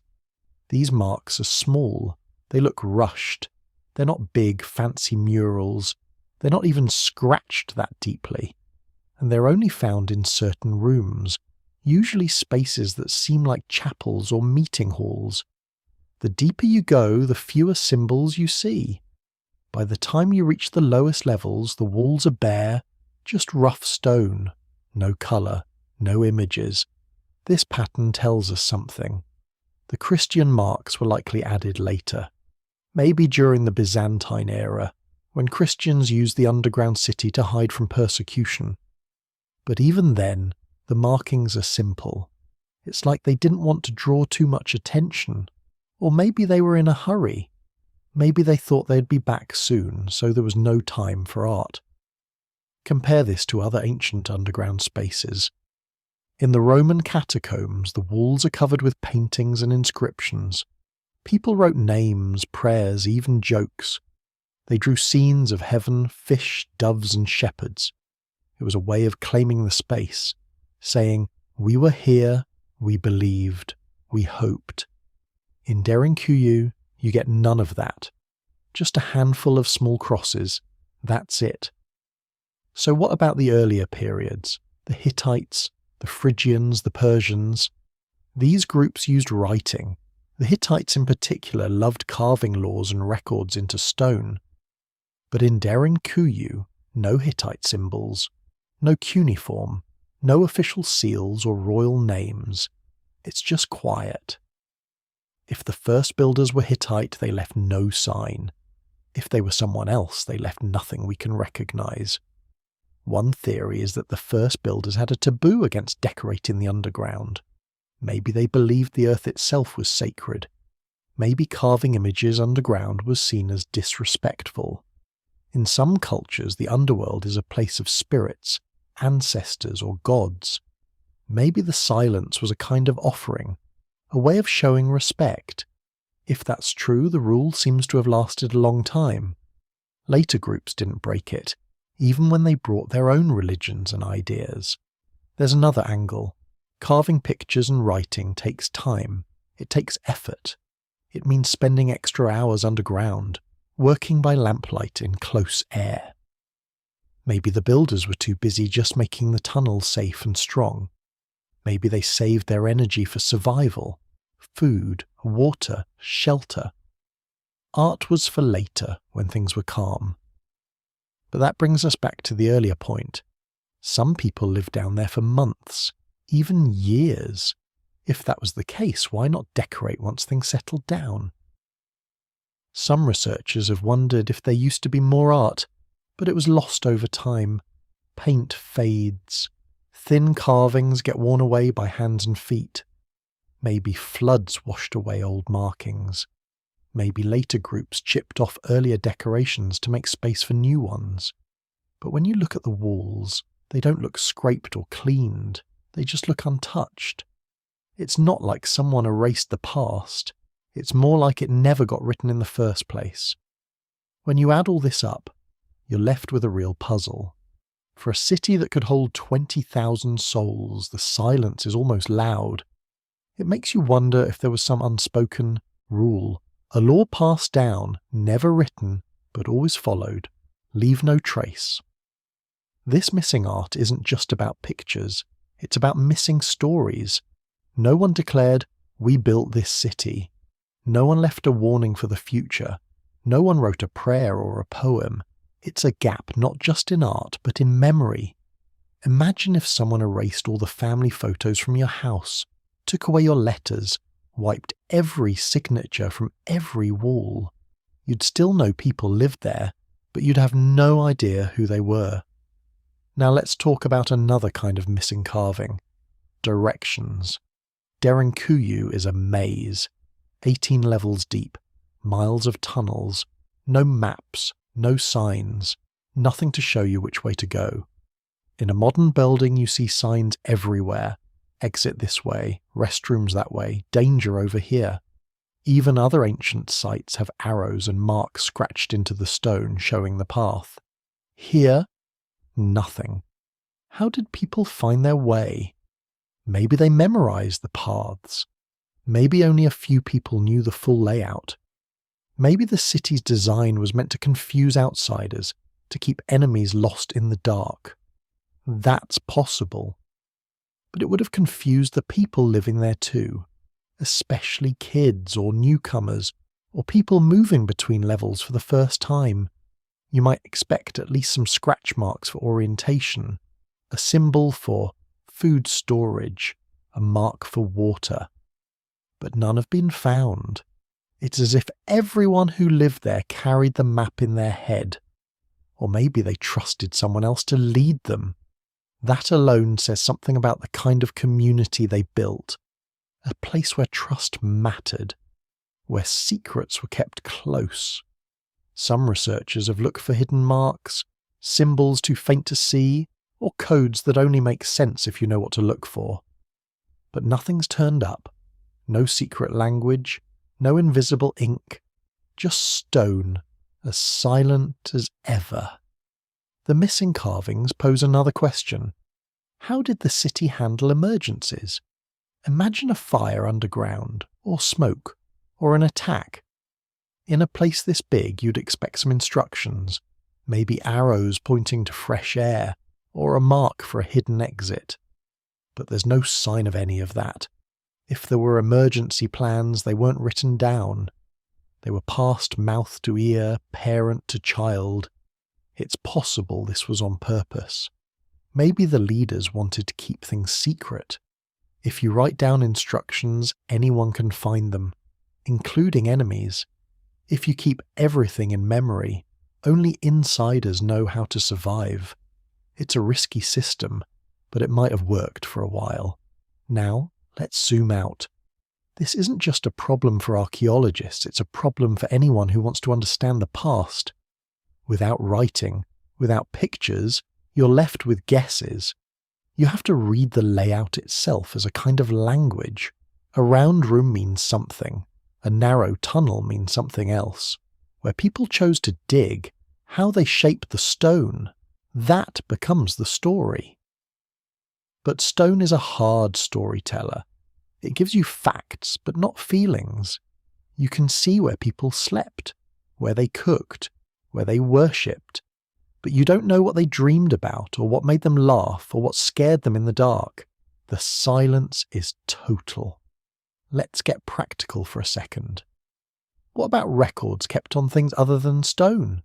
Maybe the people of Derinkuyu wrote on wood, cloth, or wax tablets, materials that don't last underground. Maybe all their stories, prayers and directions just rotted away. That's possible. But again, in other ancient places, stone is almost always used for the things you want to last. People knew wood can burn, cloth falls apart, paper turns to dust. If you wanted something to survive forever, you carved it in stone. At Derinkuyu, even that final step was skipped. No stone records, no permanent marks, just empty walls. This missing information changes how we see the place. It makes it harder to know who to thank, or who to blame. Was Derinkuyu the work of one genius, or a whole community? Was it built in a rush, or over generations? Was it a place of hope, or just fear? The silence leaves room for every theory. Some people find this frustrating. They want answers. They want a name, a story, a face. I find it strangely beautiful. There's something honest about a place that keeps its secrets. It reminds us that history isn't always neat. Sometimes the biggest mysteries are the ones with the least to say, and sometimes silence is the message. Maybe the people of Derinkuyu wanted to be forgotten. Maybe they meant for their city to be a shadow, a whisper, a rumour. Maybe the missing carvings are the point. Or maybe it's just a mistake of time. Maybe the stories are still waiting, hidden in some sealed tunnel, or written in a language nobody reads anymore. Maybe we'll never know. But that's what keeps people coming back. Not just archaeologists, but dreamers, writers, and travellers. They walk through the tunnels staring at the blank walls, hoping for a sign. Listening for a voice that never comes. So what do we do with all this silence? We're left to imagine, to guess, to fill in the blanks with our own stories. That's what makes Derinkuyu so powerful. It's a canvas that was never painted, an echo that never fades. And as we move on, from what's missing to what's still unknown, the mystery only gets deeper. The secrets aren't just in the silence, they're in the questions that silence creates. Why here? Why this way? And what else is waiting to be found just beyond the next blank wall? Let's start with what's still a mystery. Not just what's missing, but what's right in front of us. Details that don't make sense, even after decades of digging, measuring, and guessing. You'd think by now, with all the technology and experts involved, we'd have most of it figured out. But the truth is, the more we learn about Derinkuyu, the stranger it gets. Take the air system, for example. On the surface, it looks simple, just a bunch of vertical shafts. But when you look closer, it's anything but simple. There are more than 50 air shafts, some as deep as a modern apartment building is tall. They don't just go straight down either. They twist, turn, and branch off. Some are wide enough to climb through, others are barely big enough for a child's arm, and nobody really understands how they work together. Here's what we do know. Even on the lowest levels of Derinkuyu, 280 feet underground, the air is fresh, not stuffy, not stale, fresh. If you light a candle, the flame burns clean. There's enough oxygen for thousands of people, even with fires burning and animals living inside. That's not easy to pull off, even with modern tools. But these tunnels were dug with stone hammers and muscle. No machines, no blueprints, just generations of people carving, guessing, and learning as they went. But here's where it gets weird. The shafts aren't lined up in any pattern you'd expect. They zigzag. Some end in dead spaces. Some open into rooms, others into narrow cracks. A few connect to hidden tunnels that don't seem to go anywhere. Researchers have tried to map out the airflow, but it's still a puzzle. In winter, warm air rises and pulls in fresh air from the entrances. In summer, the flow reverses. Somehow the whole system balances, like a living lung. Some think this couldn't have been done by accident. Maybe the builders understood airflow in ways we don't. Maybe they used trial and error, digging, waiting, moving stones until the air felt right. Or maybe there's a lost science here, something passed down by word of mouth, generation to generation. What's clear is that it works. Even after all these years, you can breathe easy at the bottom of the city. That's not normal for a place so deep. Now let's talk about water. If you live underground, you need a safe water supply.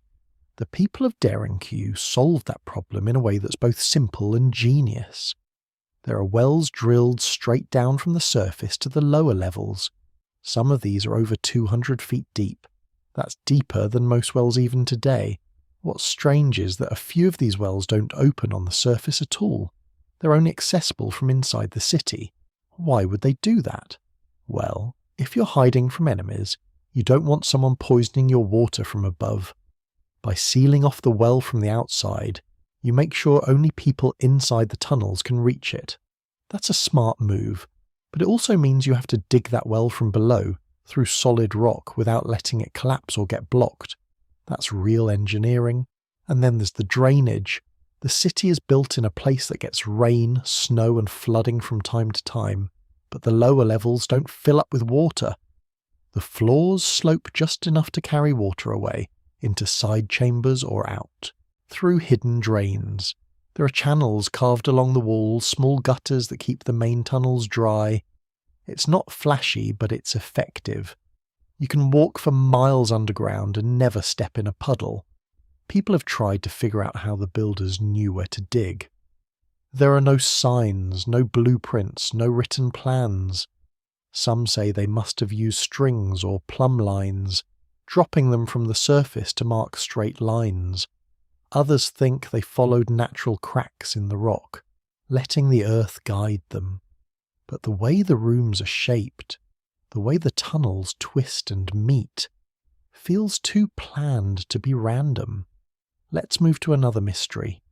The round stone doors. These are not like normal doors. They're huge, flat stones, shaped like wheels, about 5 feet across, sometimes weighing up to 1,000 pounds. Each one fits perfectly into a carved slot, so you can roll it into place and block a tunnel. From the outside, there's no way to move it. Only someone on the inside can push it open, using a carved notch or handle. There are dozens of these doors scattered through the city. Some are found near main entrances, others deep inside. What's odd is how well they fit. The stone door rolls into place and seals the tunnel so tightly that almost no light or air gets through. If you're being chased, you can block a passage in seconds, but once it's shut, it's almost impossible to open from the other side. That's a serious defense. But here's the part that doesn't add up. In some places, there are 2 or even 3 of these doors in a row, spaced just a few feet apart. Why do you need so many? Was it to slow down attackers? Or were they worried about something else? Fire, smoke, or maybe even wild animals? Some of the doors have holes in the middle, just big enough to look through or poke a spear. Others are completely solid. Nobody knows exactly how the builders moved these stones into place.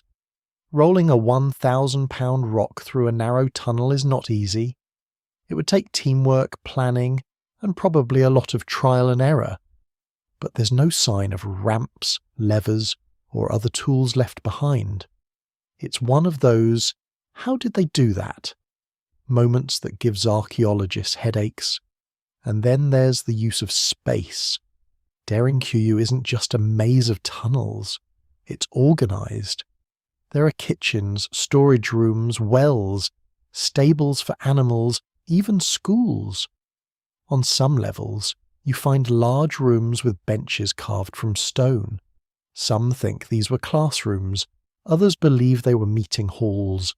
There are wine cellars and presses, places to make and store food and drink. But the layout makes you wonder. Some of the rooms are huge, big enough for 100 people to gather at once. Others are tiny, barely big enough to stand in. The tunnels connecting them are sometimes wide and straight, sometimes narrow and twisting. There's no clear pattern. If you mapped it all on paper, it wouldn't look like a normal city. It would look like a spider web or a nervous system. Some researchers think the layout was meant to confuse anyone who broke in. If you don't know the city, you get lost fast. Others believe it was shaped by the rock itself, digging where it was easy, skipping where it was too hard. A few say the city grew in bursts. Each generation added new tunnels, new rooms, new secrets. That would explain the mix of styles and sizes. Here's another puzzle. Fire and light. Living underground, you need a way to see. There are soot stains on the ceilings and walls showing that people burned lamps or torches. But there aren't many places for smoke to escape, especially on the lower levels. Some tunnels are blackened, others are clean. Did they use different fuels, maybe animal fat or oils that smoked less? Did they have a way to vent the smoke that we haven't figured out yet? And how did they manage fire without burning up all the oxygen? In a closed space, even a small fire can be dangerous. But the air in Derinkuyu stays fresh. It's possible the ventilation shafts carried away the smoke, or that fires were kept small and spread out. But it's still a mystery how they balanced light, heat, and safety for so many people. Let's talk about sound for a minute. Underground spaces echo. If you whisper in one tunnel, you might hear it 100 feet away. Some parts of Derinkuyu are built with curved ceilings and smooth walls, which help carry sound. In other places, the walls are rough or the ceilings are low, which soaks up noise. Was this planned? Did they want some rooms to be quiet, others to carry voices? Maybe it mattered for meetings, prayers, or even warnings. But nobody has figured out if the acoustics were designed on purpose or just a side effect of the digging. And what about the animals? People didn't just hide themselves underground. They brought livestock too. There are stables on the upper levels, complete with feeding troughs and air vents. The floors slope gently, probably to carry away waste. But keeping animals alive underground is tough. They need light, fresh air, and food. How did the people manage it? Did the animals stay for days, weeks, or months? Were they brought in only during emergencies, or did some families keep them below all the time? The evidence is thin. Just a few bones, some worn troughs, and a lot of questions. Let's look at the big picture for a second. Why go through all this trouble? Digging out millions of tons of rock, building a city big enough for thousands of people, creating defences, wells, air shafts, storage rooms. It's not something you do on a whim. It takes years, maybe centuries. So what was the threat? Was it war, raiders, climate change, disease? Each theory has problems. There's no clear record of a single disaster that would force whole communities underground for so long. Wars came and went, but the city was used over centuries. Bandits would be a problem, but would they really chase people this deep? Some say the tunnels were a response to repeated invasions, a kind of, in case of emergency, hide here plan. Others think it was about religion. Maybe the underground was a sacred place, or a last refuge from persecution. But again, the evidence is thin. There are no big piles of weapons, no mass graves, no burned layers like you see in other ancient ruins. The city wasn't destroyed and rebuilt, it was just used, then left behind, quietly. No drama, no clear ending. Now, here's another strange thing. Some of the tunnels between cities run for miles. That's not an exaggeration. One tunnel linking Derinkuyu to another city called Kaimakli is more than 5 miles long. It's just wide enough for a person to walk, not big enough for carts or animals. Why build such a long, narrow tunnel? Why connect cities you can't even see from the surface? One idea is that it created a secret escape route. If enemies broke into one city, you could slip away to another. But digging a tunnel that long through volcanic rock, with nothing but simple tools, is a massive job. It would take years. And if you're that worried about safety, why not just hide in place? Why risk getting caught in a narrow tunnel with nowhere to run? Maybe the answer has to do with community.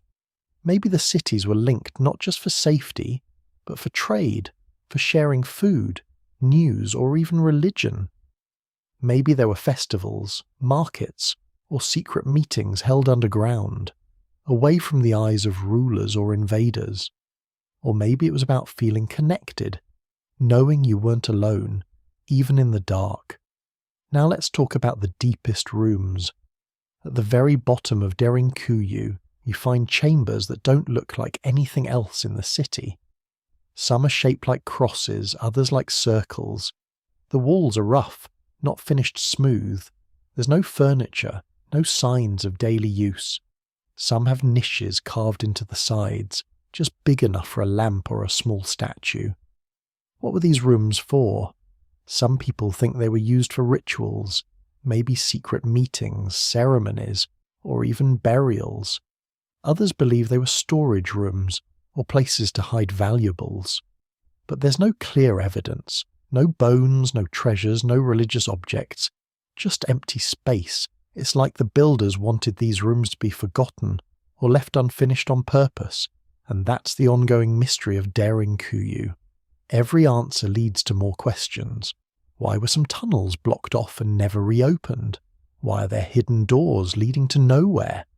Why did the city grow so big, then go silent? There are no written records, no guidebooks from the past, only what's left in stone and what's missing. But maybe that's the point. Maybe the people who built and used Derinkuyu wanted their secrets to last. Maybe they believed that some things should stay hidden, protected by darkness and silence. Or maybe they just ran out of time or out of reasons to keep digging. What we're left with is a puzzle that keeps changing shape. Every new discovery changes what we thought we knew. Every theory opens up a dozen more questions. It's like chasing a shadow through a maze, a shadow that always slips away just as you get close. And honestly, that's what keeps people coming back. Not just tourists, but scientists, historians, even people who dream about ancient mysteries. The unknowns pull us in. They make us wonder what's possible, what we're missing, what we'll never know. Derinkuyu stands as a reminder that even in a world full of answers, there are places where the questions never end. It's not just about what you find, it's about what you can't explain. That's the real heart of the mystery. As we move on from these open-ended puzzles to the bigger ideas behind them, it's worth remembering. Sometimes the most interesting stories are the ones we can't finish. And maybe that's okay. Maybe the mystery is the meaning. Let's get into the big theories, the why and how behind Derinkuyu. This is where it gets messy, because there's no one answer. Every expert has a favourite idea. Every visitor comes up with their own guess. But when you stack up the evidence, some pieces fit better than others. Some just make you scratch your head and wonder if we're missing something big. First, the most popular theory. Derinkuyu was built for safety. The idea is pretty simple. If you lived in ancient Cappadocia, life above ground was risky. There were raiders, armies, and wild animals. Sometimes there were even natural disasters, volcanoes, earthquakes, harsh winters. So you dig down, hide out, and wait for trouble to pass. Makes sense, right? But the deeper you look, the more complicated it gets. For one thing, most threats don't last long enough to need a whole underground city. Raiders might pass through in a day or two, an army might camp for a week, but Derinkuyu could shelter thousands for months. That's not just a panic room, that's a whole backup life. Stables for animals, kitchens, storage rooms, schools, even places for making wine. Who plans for that much time below ground, unless they expect to need it, again and again? Then there's the construction itself. Digging through soft volcanic rock with hand tools sounds easy until you try it. It's dark, cramped, and dangerous. You have to keep the tunnels from collapsing. You have to carry out all that rock, tons and tons of it. And every new level means more work, more risk. Why not just build thick walls above ground like everyone else? Some people point to the Persians. In the 6th century BCE, the Persian Empire controlled this region. They ruled with a heavy hand, and not everyone liked it. Maybe the locals dug down to escape taxes, forced labour, or religious control. But there's a problem here. The oldest parts of Derinkuyu might be much older than the Persians. Some experts think the first tunnels date back to the Hittites, around 3,500 years ago. Others say even that's too late, and the beginnings might reach back 4,000 years or more. So who started it? And what were they really hiding from? Another idea is that Derinkuyu wasn't built all at once. Maybe it started small, a basement, a storage room, a cool place to keep food in the summer. Then, as times got harder, people dug deeper. Each generation added new rooms, new tunnels. Over centuries, what began as a handful of shelters grew into a city. It's like a family house that gets bigger every time someone moves in. This would explain the mix of styles, the twists and turns, and why some rooms don't seem to fit with the rest. But if it grew slowly, why does the whole thing work together so well? The air flows from top to bottom, the wells reach every level. The defences work from the inside out. Even the tunnels to other cities line up just right. That takes planning. It takes a vision. Someone, or a group, thinking ahead. Was there a master builder? Or did everyone just agree to follow the same rules? Let's talk about the religious theory for a minute. Some people think Derinkuyu was more than a hiding place. Maybe it was a sacred space, a kind of underground temple, or a place for secret rituals. There are rooms shaped like crosses, and niches that might have held statues or lamps. Some ancient religions believed the underworld was special. It was the realm of ancestors' spirits, or gods. Maybe going below ground brought people closer to those powers. But there's a problem. There aren't many religious symbols in Derinkuyu. No big altars, no statues, no walls covered in prayers or stories. If it was a holy place, it was a very quiet one. Maybe that's meaningful in itself. Maybe silence was the point. Or maybe the real rituals were spoken, not carved in stone. Others think Derinkuyu was used by early Christians, hiding from Roman or later Arab armies. There's some evidence for this. Crosses carved into doorways, old Greek inscriptions, even a few simple altars. During times of persecution, Christians had to meet in secret. An underground city would be the perfect place. But again, the oldest tunnels are much older than Christianity, so if Christians used it, they weren't the first to dig. A few researchers wonder if the city was meant as a kind of vault, a giant safe for valuables, food, or even people. If you lived in a place where crops failed or enemies came often, having a secure spot for your best seeds and tools would be smart. The problem is, there aren't any big stashes of valuables in the tunnels. No piles of gold, no hidden treasures. If there were, they're long gone. Now let's get into the big wild theories. Some people look at Derinkuyu and see something almost impossible. They ask, was this built to survive more than just raiders or armies?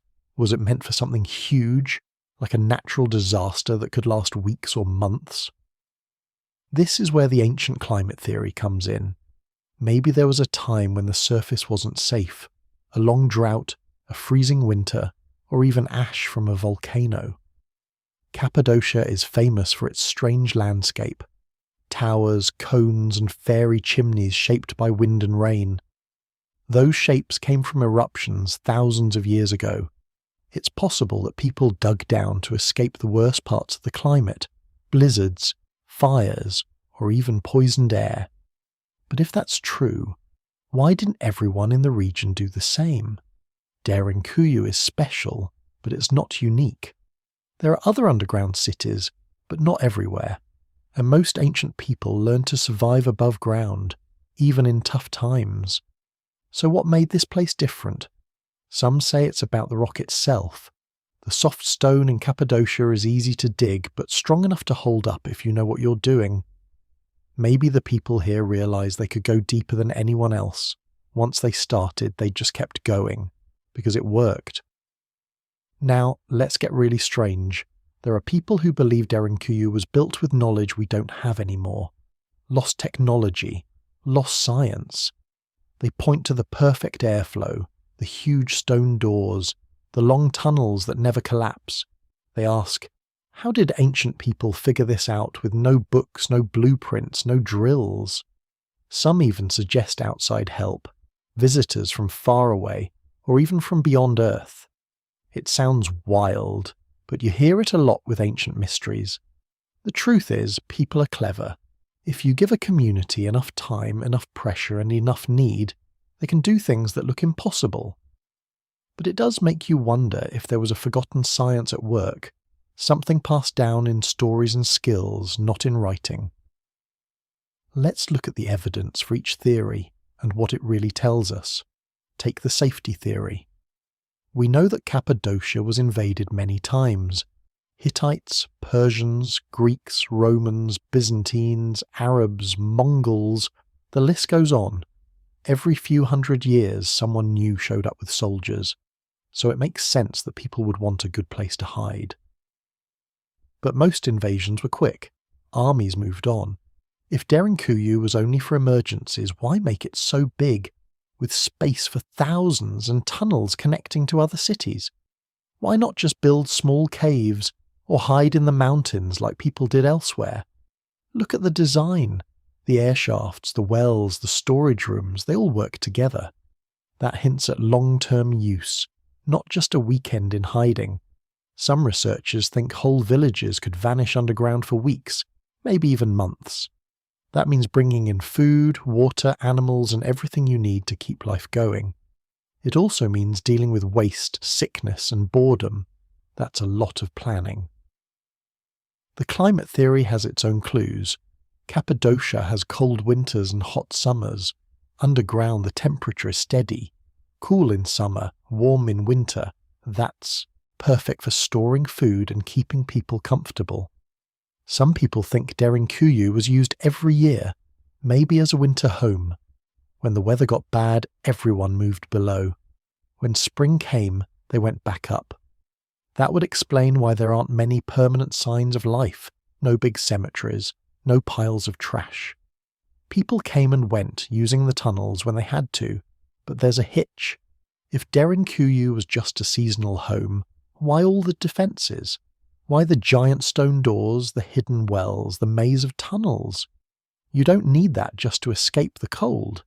That feels more like fear of something dangerous, unpredictable, and maybe human. The lost technology theory is the hardest to prove. We don't see any tools that couldn't have been made with ancient methods. But the way everything fits is impressive. The air system works, the water flows, the doors fit tight.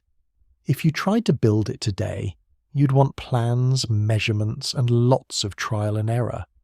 But the people who built Derinkuyu didn't leave us instructions. They just made it work.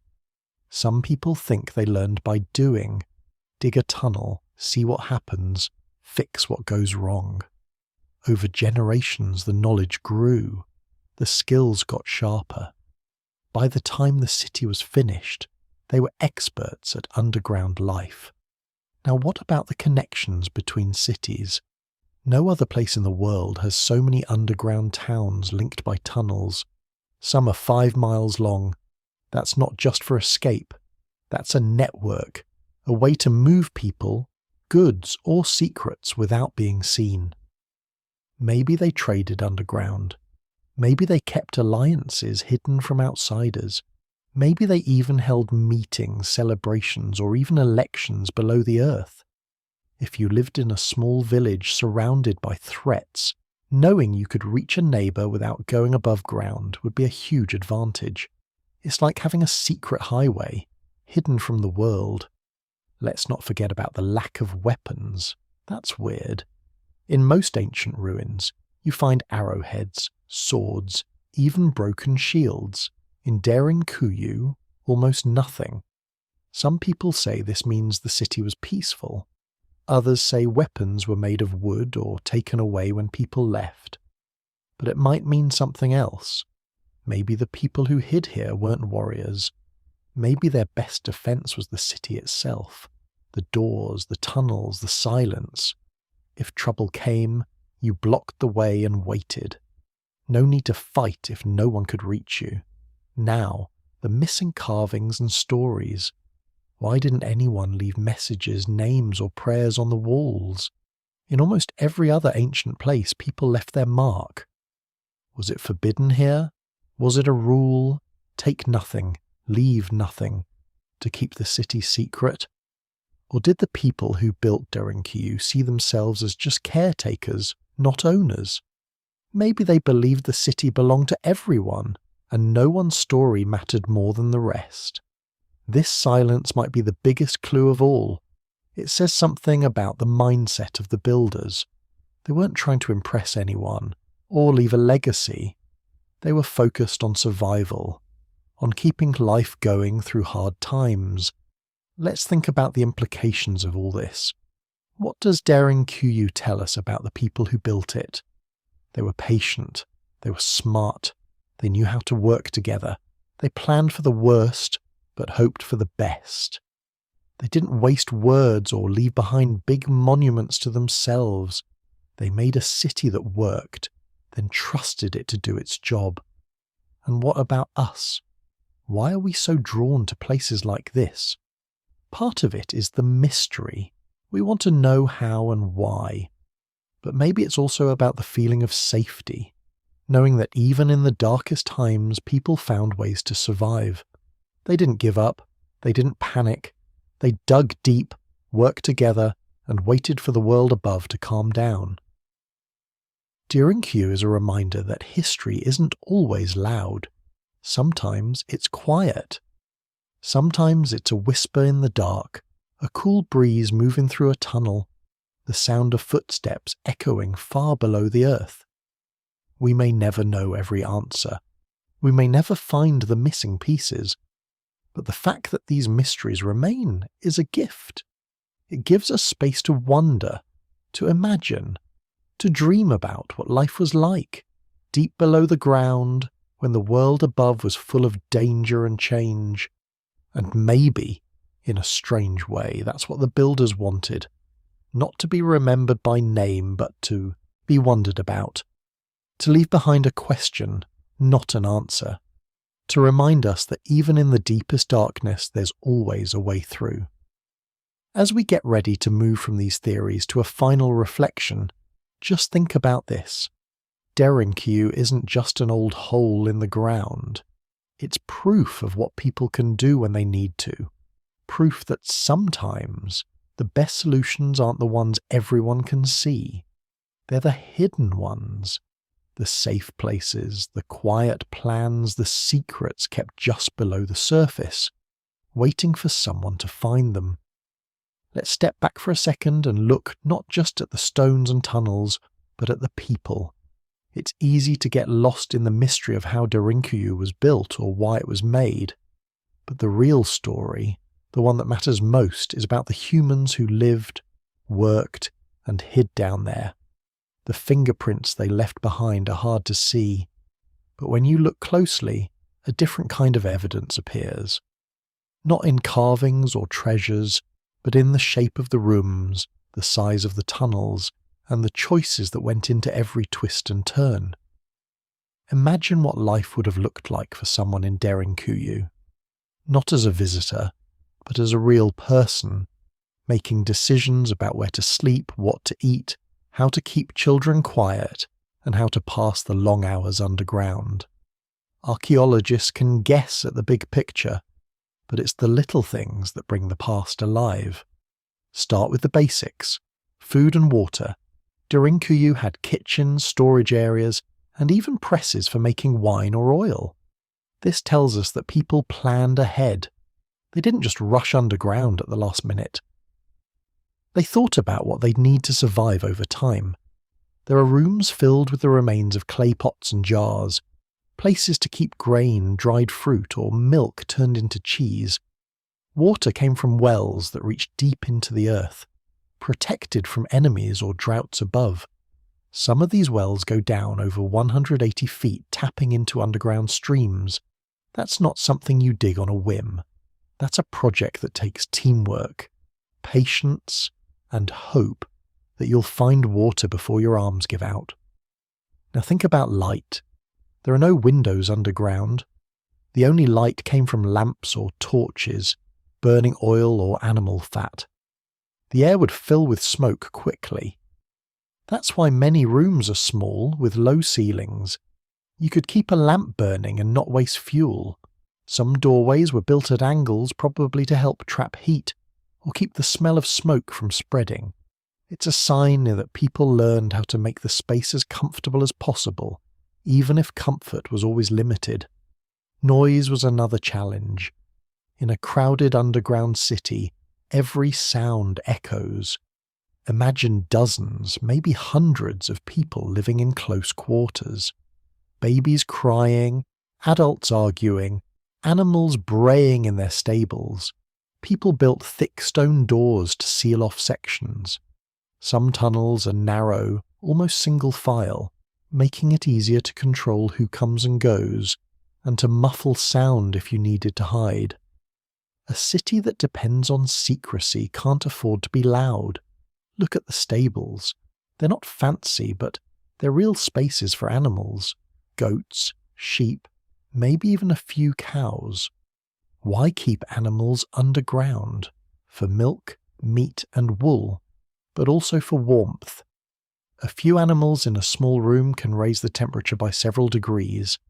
Plus, their waste could be used to fertilize fields above when people returned. The design of the stables even includes small channels in the floor to help drain away liquids.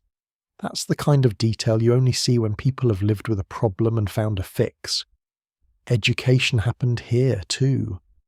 There are rooms that look like classrooms, benches carved out of stone, facing a larger seat or platform.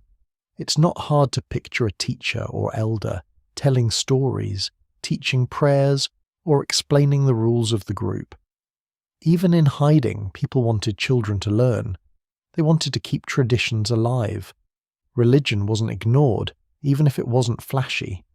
A few rooms have simple crosses cut into the walls, or small niches where lamps or icons might have stood. It's possible people gathered in quiet groups to pray, sing, or share news. In times of fear, rituals become even more important. They're a way to feel together, even when the world above is falling apart. Waste was a huge problem. There were no toilets as we know them, but there are small side rooms that probably served that purpose. Some are built next to vertical shafts, allowing waste to drop far below, away from living areas. It's not pretty, but it kept disease down and made life bearable. If you've ever had to deal with a blocked drain, imagine trying to solve that problem when your whole world is underground. Let's talk about sleep.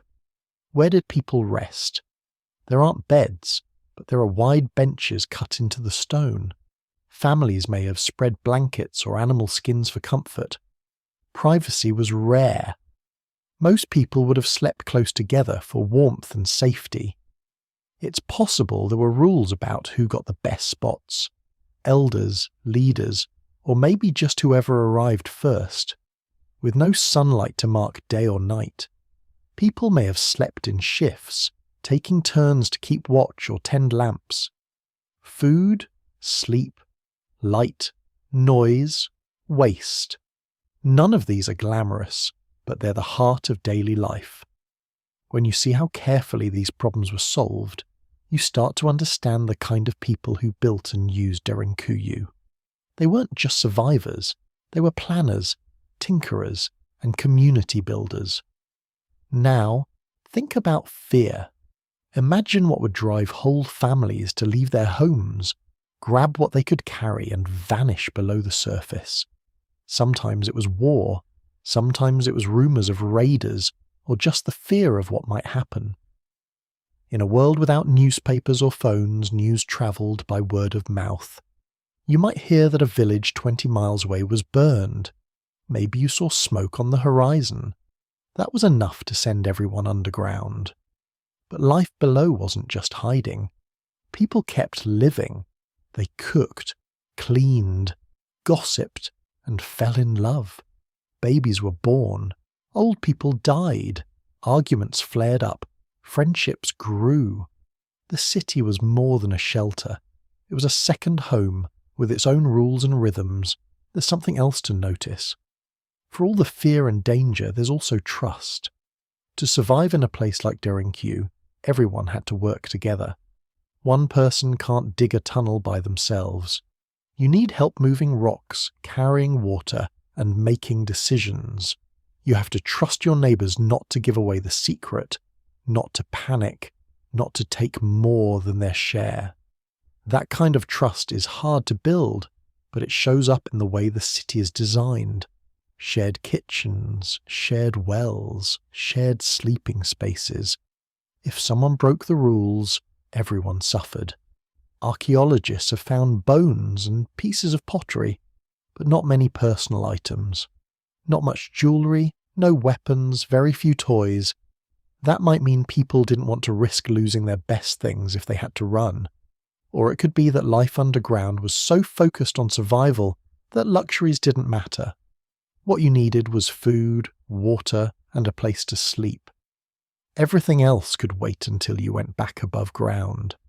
Some rooms have strange features, hidden doors, false walls, or tunnels that go nowhere.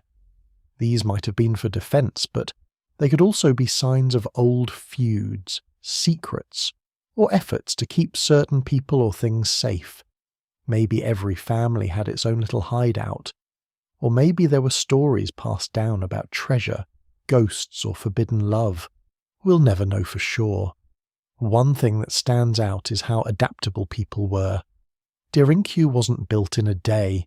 It grew over decades, maybe centuries. Every group that used it added something new, a bigger kitchen, a deeper well, a new escape route.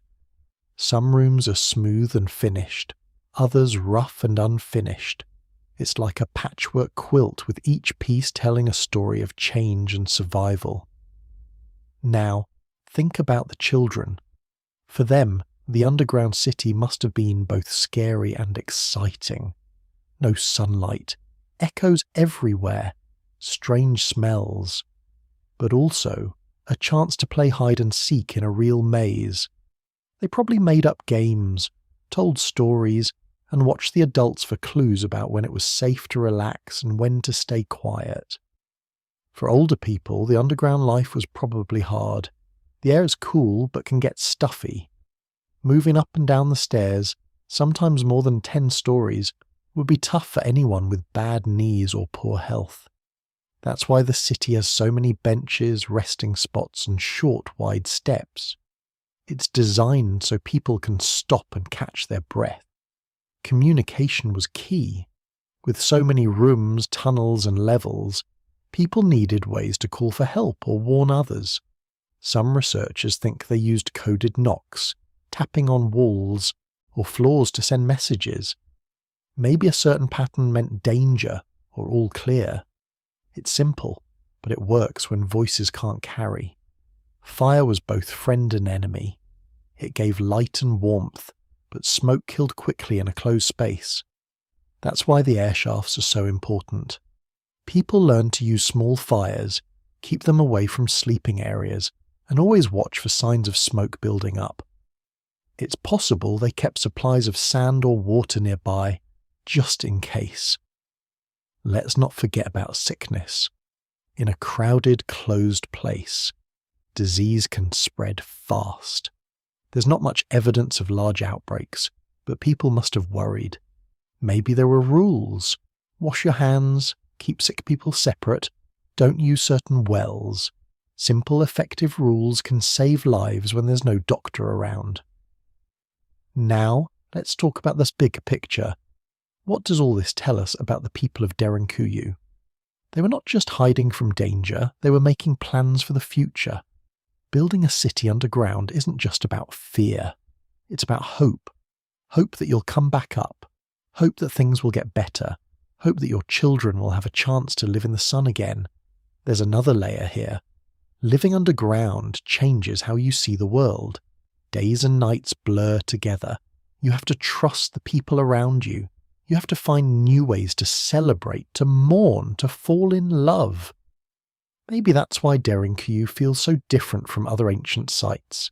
It's not about kings, battles, or big monuments. It's about ordinary people doing whatever it took to keep going. Sometimes you see reminders of that spirit in small things. A carefully patched wall, a smooth stone worn down by many hands, a hidden niche where someone might have kept a lucky charm or a family keepsake. These are the fingerprints of real people, not just names in a history book. Think about the courage it took to dig deeper. With every new tunnel, every new room, people had to face the unknown. Would the roof hold? Would the air stay fresh? Would the city be enough to keep them safe? Every time they chose to expand, they were betting on their own skills and on the trust they had in each other. It's easy to focus on what's missing, the carvings, the treasures, the written stories. But sometimes what's left out says the most.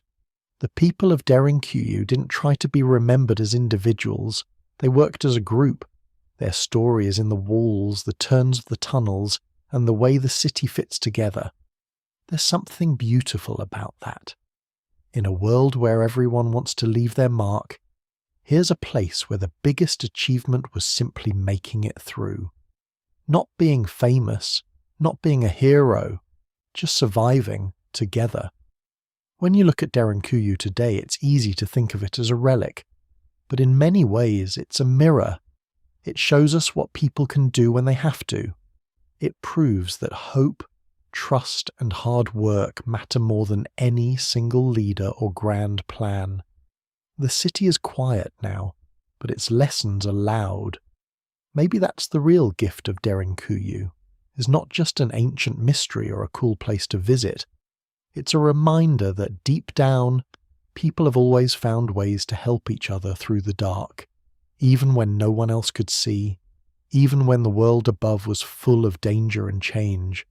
So next time you hear about a disaster or feel afraid of what's coming, remember this. Someone, long ago, faced the same worries. They gathered their family, their friends, and their neighbours. They made a plan. They dug deep, literally and together, and they survived. That's the human element at the heart of Derinkuyu. Ordinary people, facing impossible odds, making a life underground. Not for glory, not for riches, just for each other. That's the story worth remembering. And as the night deepens, those voices from below the earth blend with our own, quiet, steady, and full of hope. Let's pull back from the winding tunnels and narrow steps. The question still stands. Why does Derinkuyu hold our attention after all these years? It's not just the size or even the fact that it was hidden for so long. It's something deeper, a feeling that we're staring at a puzzle no one has solved and maybe never will. That kind of mystery sticks with people. You can walk through other ancient sites and get a sense of who lived there. You see palaces, temples, statues, and stories carved into stone. But with Derinkuyu, every answer leads to more questions. It's like the whole place was built to keep secrets. One thing that jumps out is how different Derinkuyu feels from most ancient cities. Most places above ground are built to show off. They're meant to be seen. Huge walls, tall towers, big open squares, even the ruins are designed to impress. In Derinkuyu, it's the opposite. Everything is hidden away. Even the entrances are disguised. It's almost like the builders wanted to erase their own tracks. That makes you wonder about what kind of world would push people so far underground. What would it take, really, for a whole community to spend weeks or months out of sight, trusting total darkness over sunlight? Not just once, but over and over again for generations. We don't have a clear timeline for when Derinkuyu was first started. Some experts guess it's over 2,000 years old, but the truth is no one knows for sure. Some tunnels might go back even longer. New groups moved in, changed things, then moved out. Each time the city shifted a little. A new kitchen here, a wall closed off there. It's like everyone left a fingerprint, but no one signed their name.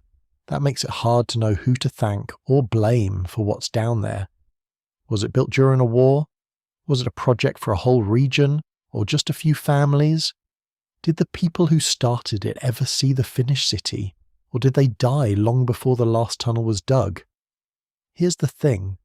Derinkuyu isn't just one story. It's layers and layers of stories stacked on top of each other, each one half finished or half forgotten. Some rooms look like they were abandoned in a hurry. Others are so polished you can picture people sweeping the floors or straightening up before the rest of the group arrived. It's easy to picture the big events, the raids, the disasters, the times when the city saved lives. But what about the slow years? The quiet seasons when people just waited, not sure if it was safe to go back up. Imagine the long, silent stretches, the patience it took to stay hidden, to keep hope alive. And it's not just about fear. There's a lot of work in building something like this. Digging through soft stone isn't easy, even with simple tools. It takes years, maybe lifetimes. Every tunnel had to be planned so it didn't collapse. Every room needed air and water. Every stone wheel, the giant round doors that could seal off corridors, had to be carved, moved, and set in place. Think about what that means. Every single part of Derinkuyu is the result of teamwork. People had to agree on where to dig, how big to make the rooms, and when to stop. Mistakes could be deadly. A tunnel dug in the wrong direction might hit water or run into another group's space. There must have been arguments, compromises, and a lot of trial and error. That level of cooperation says something important. It's not just about surviving. It's about building a community, even when things are hard. People didn't just wait for someone else to save them. They worked together, adjusted the plan, and kept going. Now, let's think about what Derinkuyu means for us today. We live in a world full of bright screens and easy answers. If you want to know something, you go online and look it up. But here's a place where the answers are buried, literally. You can't just read a plaque or scan a QR code. You have to imagine, guess, and accept that you might never know the whole story. That's frustrating for some people. But there's something valuable in not knowing. It makes us humble. It reminds us that not everything in life gets explained. Some things just are. There's a lesson here about memory too. Derinkuyu was built to be forgotten by outsiders. Its secrets protected the people inside, and over time, those secrets lasted so well that even we, with all our tools, can't dig out every detail. But what if that was the point? Maybe the builders didn't want to be remembered as individuals. Maybe they wanted to leave behind a safe place, not a legend. Their success was measured by survival, not by glory. And that's different from the history we usually celebrate. Most stories are about winners, heroes, and big moments. Derinkuyu is about the slow work of staying alive year after year. It's about the people who kept going when everything else felt risky or lost. We often talk about ancient wonders in terms of what they show us, how clever, brave, or powerful people could be. But Derinkuyu shows us something quieter. It's about patience, caution, and trust. The kind of quiet heroism that doesn't get a statue. Another thing to notice is how the underground city forces us to question what matters. When people went below ground, they left a lot behind. Fancy things, decorations, and even written stories. What did they take with them? The basics: food, water, family, a few important tools. It's a reminder that, when it comes down to it, most of what we value is simple. That's not to say they didn't dream. There are hints, small symbols, hidden spaces, little details that show people still wanted beauty, or comfort, or memories of happier days. Maybe someone scratched a shape into a stone for luck. Maybe a group gathered to tell stories in the dark. But these moments are hard to find, and maybe that makes them even more precious. Let's not forget how Derinkuyu came back to light. For centuries it was just a rumour. Locals knew about strange vents or holes in the ground, but the full city was hidden. Then, one day, someone broke through a wall and found a passage. More digging revealed more rooms, and soon a whole network appeared. That first discovery must have been wild. Imagine walking into a tunnel and realizing it just keeps going, down staircases, through hidden doors, past empty rooms. It must have felt like stepping into another world. Since then, Explorers, scientists and tourists have made their own journeys through Derinkuyu. Each person brings their own questions. Some focus on the engineering. Others wonder about the legends. Some just want to stand in a space that once saved lives. But, for all the searching, the biggest mysteries remain. There are rooms that still haven't been fully mapped. Passages that end in darkness. Signs of work that stopped suddenly, or changes that don't make sense. The city keeps some of its secrets, maybe forever. That's part of the appeal. With every new find, the story gets a little more complicated. Old theories get challenged, new ideas pop up. No one can say they have all the answers, and that's okay. Sometimes the best part of history is the not knowing. It gives us space to wonder, to dream, and to connect with people who lived long before us. It lets our imaginations fill in the gaps. So what can we take away from all this? Maybe it's the idea that survival isn't just about strength or speed. It's about working together, making plans, and not giving up when the world gets hard. It's about finding hope in the middle of fear. Derinkuyu stands as proof that even in the darkest times, people can create something lasting. Not to show off, but to protect what matters most. Family, safety, and the feeling that, if you stick together, you can get through almost anything. In the end, the city under the ground is more than a mystery. It's a message, a whisper from the past, reminding us that we're not so different from those who hid from danger, shared their food, and waited for a better day.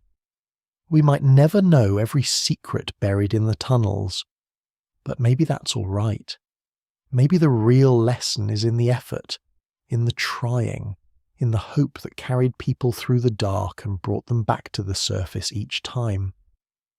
As you picture those empty stone rooms, think of the lives that once filled them, the laughter, the arguments, the long quiet hours, the courage it took to keep digging, keep believing, and keep each other safe.